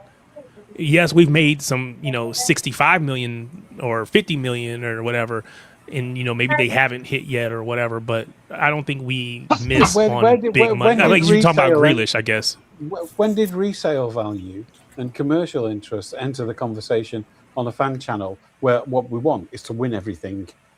Yeah, I think his point though is not to have a profitable. No, of course not. But I think is to win everything. Well, no, we will have a profitable academy because there's going to be people who just don't make it, and then we'll sell them on, and the academy will be profitable. But again, I don't really care if the club itself is profitable. Like you said, it's all about winning from that standpoint. But I think if you're spending big money, like for instance, if we go spend 90 million, this is kind of what he's talking about. If we go spend 90 million on Buati, and he doesn't play, and he gets to the point where he wants to leave, because again, you can only keep those players happy for, like Martin said, maybe a year or two, and then you got to, kind of refresh whatever. So if 2 years down the road he hasn't played and he wants to leave, are you going to get your 90 back? If all you're getting is 65, which is what his statement was, well, now you're running backwards basically. Yeah, that's what you have to do for the squad, and that's why Seth's place goes on in circles. It does for so long. For the first year or two, everyone's happy to fight. Once they hit that 18 months, 2 year barrier and they're not playing, that's when they start moaning. Now we're getting somewhere. So that's now the they start moaning. So you look at Nico G, you look at Mamouche, you look at... They're at that 2 year mark. Reinders is still a bit early, actually. He's only a year into it. But a Savinio, they're 18 months, 2 years in, they're not playing a lot. So now they've got a question to ask. Because? Why aren't they playing a lot? Because there's better players in front of them and they've not been consistent enough to play. Yeah. So do we lose any sleep over them? If you're expecting, this is where again. This is why I changed. This is why I changed my thing to badge over players. I'm also badge over players, but I do think that if you're gonna go into this more younger type of profiles, you're gonna expect them to be inconsistent for the first 2-3 seasons, even because they're young. That's what young players do. They are inconsistent. You have to expect that from them. Not many players are going to be Lamine Yamal or Paul Kubasi, who are able to play 100 games for Barcelona at the age of 18. Not many players are going to be Michael Owen, who are able to play 70-odd games by 22 and have a Ballon d'Or. Most young players are going to be like Savio, like even Cristiano Ronaldo when he was younger. Very inconsistent. Some games they're fucking brilliant, and some games they're terrible. That's the normal. That's what young players do. They have a very big variance. Now the thing is, you're gonna have to take a gamble of them and hope that they're going to stabilize that variance at the top level instead of the bottom level. And that's the gamble we're having to make at the moment because the club decided to do that. I think the Can things I that we're just say learning something? now. Hold on, we're Trev. learning Hold now- on, Trev. Let me get Governor Go who's ahead, new. Go ahead, Trev. Governor. Cheers, Tarek, putting us on. Big up, Paul. No player is guaranteed in the team. Exception probably Rodri and Haaland. The rest, And they're not Donnarumma. guaranteed. They're not guaranteed to play. So all these players have got to fight for the places. None of this, they're not going to be happy on the bench. Why'd you come to the club in the first place? You've got to fight for your place. I think, yeah, I But just want to try and unfortunately- summarise the two big things that we've learned, because this conversation actually did move forward for the first time that I've ever been involved in. Okay, so we got Spartacus telling us that the mentality of the younger players now is more impatient than it's been before. They're not as humble as they used to be, or patient, and probably that's because of their agents, to earn that place in the team over a period of years. And 2 years seems to be the cut-off point where they start getting antsy. And what Martin said is that that's what we see is happening at the club. And the patience of the fans, I think, he didn't say this, but I know this is also kind of what he often says, and it's correct. The patience of the fans does not balance with the expectation that the fans brought them into the club with. And so a lot of fans will big up these guys when we signed them and then are too embarrassed to say they weren't quite good enough. Yeah. No, I So said I this think on. this is really important, a fundamental behind this argument that we've cracked tonight by getting a bit, okay, we butted heads. But Yeah. Trev, you could say that about youngsters in general anyway these days, not just in a football sense. A lot of them are entitled and expect more than what they're given. I remember when I started work, you start at the bottom and work your way up. And these days they expect, the world. Well, I know a lot of incredible kids as well who work very hard at what they do. My friends have got some amazing kids, so I can't say that's been my experience. I think that's the tabloid media's portrayal of what youngsters are like these days, but I think it's a bit of lazy thinking. Get to know some, and you'll find out what their passions are and what they're interested in, and you'll find that they're quite more woke and humble. Being humble is part of the woke thing. Whether you agree with being woke or not, I don't care. But Trev, I said on Blues Down Under last night. I was talking about some of these young players. Berardi might be an exception. Some of these young players are just ready for the game. They're just ready. Yeah. Some are not. He might be an exception. But I said before, I also said there's Maresca's come in, right? And I'm not going to jump too early, but Maresca's asked for a big squad, and he's asked for. Can't hear you, mate. Your mic cut out. Your mic cut out. Governor, Governor. I'm there. Yeah, we got you. We got you. The young players, they're not ready to do that. They're not ready to be in a title race. Yeah, what I'm trying to say at the end of it is there's 2 points. Maresca wants a big squad, and we've already buying young players and putting them out on loan. To me, that's a Chelsea policy, that. It's like it's already happening. I just thought I'd let you know. Yeah, no, so I get what you're saying, and you're using Chelsea as an example because Maresca was at Chelsea. Do you think that Maresca was the one that drove that discussion, or not even but those decisions? That was his policy, or was that the policy of Blue Co, and he just had to embrace it? Yeah, that's right. That's right. So the scenario has happened. Big squad, bought young players and sent them out on loan. Now, we want to prove them, don't we? It will be interesting to see what happens. New manager, new philosophy of what he's going to do. No one knows what he's going to do. That's right. No one. That's right. No one knows. Anyone that says they know is lying. We just have to wait and see. because I said the players that Pep didn't like playing, Maresca will play them. He might play them. He might. Yep. You're gonna get what's name's gonna get a chance between now and Christmas. Grealish is gonna get a chance. I'm sorry, but he is. You think Grealish? Did you say Grealish? Yeah, he's gonna get a chance. He's gonna get a chance.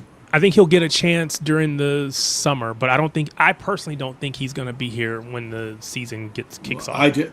Well, I think at the beginning, we'll see. At the beginning of the season, someone can stamp their authority on that Rodri's position while he's on holiday, and just recovering from his little up.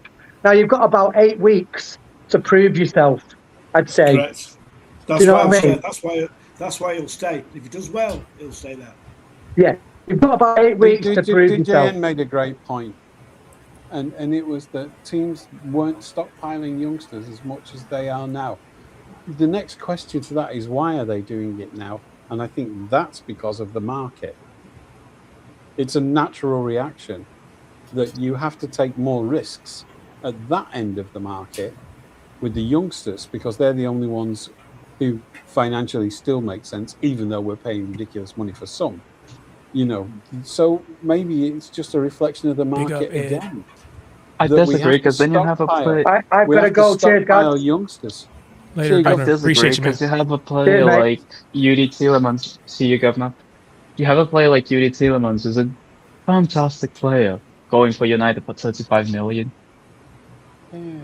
Yeah, but they're 29-year-old on his prime. They're prime. unicorns. Villa have been forced into that sale. So yeah, but why can't we just hijack that move? Why can't we buy him? Because he would be a much better fit than either Enzo Fernandez or Boadi. Well, it feels like they're different. They're different. According to our fan base, 28 positions. means you should be on your pension. But even regardless of the age, I think it feels like Boadi's more of a defensive midfielder, whereas you said him or Enzo Fernandez is more of an 8 who's going to try to be a 10, but he's going to be more of an 8 getting forward. Boadi feels like he's more of a defensive midfielder, so you can't. Those really don't compare, but. We're going to wrap it up here. I certainly appreciate everyone. As always, you guys have been here. We're just pushing up on that 3-hour mark. I don't know why these always go as long, but I just enjoy talking to you guys. I enjoy having these conversations. And so as long as you guys hang out, we'll keep hanging out. But you're a great host, Tariq. Appreciate that. Appreciate that a lot. So big up to everybody that has been here throughout the night. Of course, Martin is always here, our resident ITK. Whether he likes that, he's still in the chat. So whether he likes it or not, I think he prefers KFA. I think. Yeah, there you go. Even though he's an ITK, humility compels him to prefer KFA. Yeah. So we certainly appreciate everyone again. Everybody that's been on the panel: Dylan, Solomon, Spartacus, Trev, Alan, Martin. Anybody, Julio that came on for a second, regardless if you were here for 5 minutes or the entire 3 hours, big up to you. Appreciate it. And for everyone that's watching, you're the ones that make this worth doing, because you guys get in the chat, you interact. It's been great, and we certainly appreciate it. So thank you all for being here tonight. Yeah, thank you. Martin said he's the realist. It's funny. And to the folks that who subscribed to the channel today, Herbal. Oh, yeah, no problem, Solomon. Glad to have you, man. Yeah, nice to see you, Solomon. Jeremy Doku, the GOAT, and of course, once again to Big Body Agnew, who reached out with that super chat. So thank you again for supporting the channel. We're going to get out of here. Have a great evening, and we will see you all again next week. Talk to you later.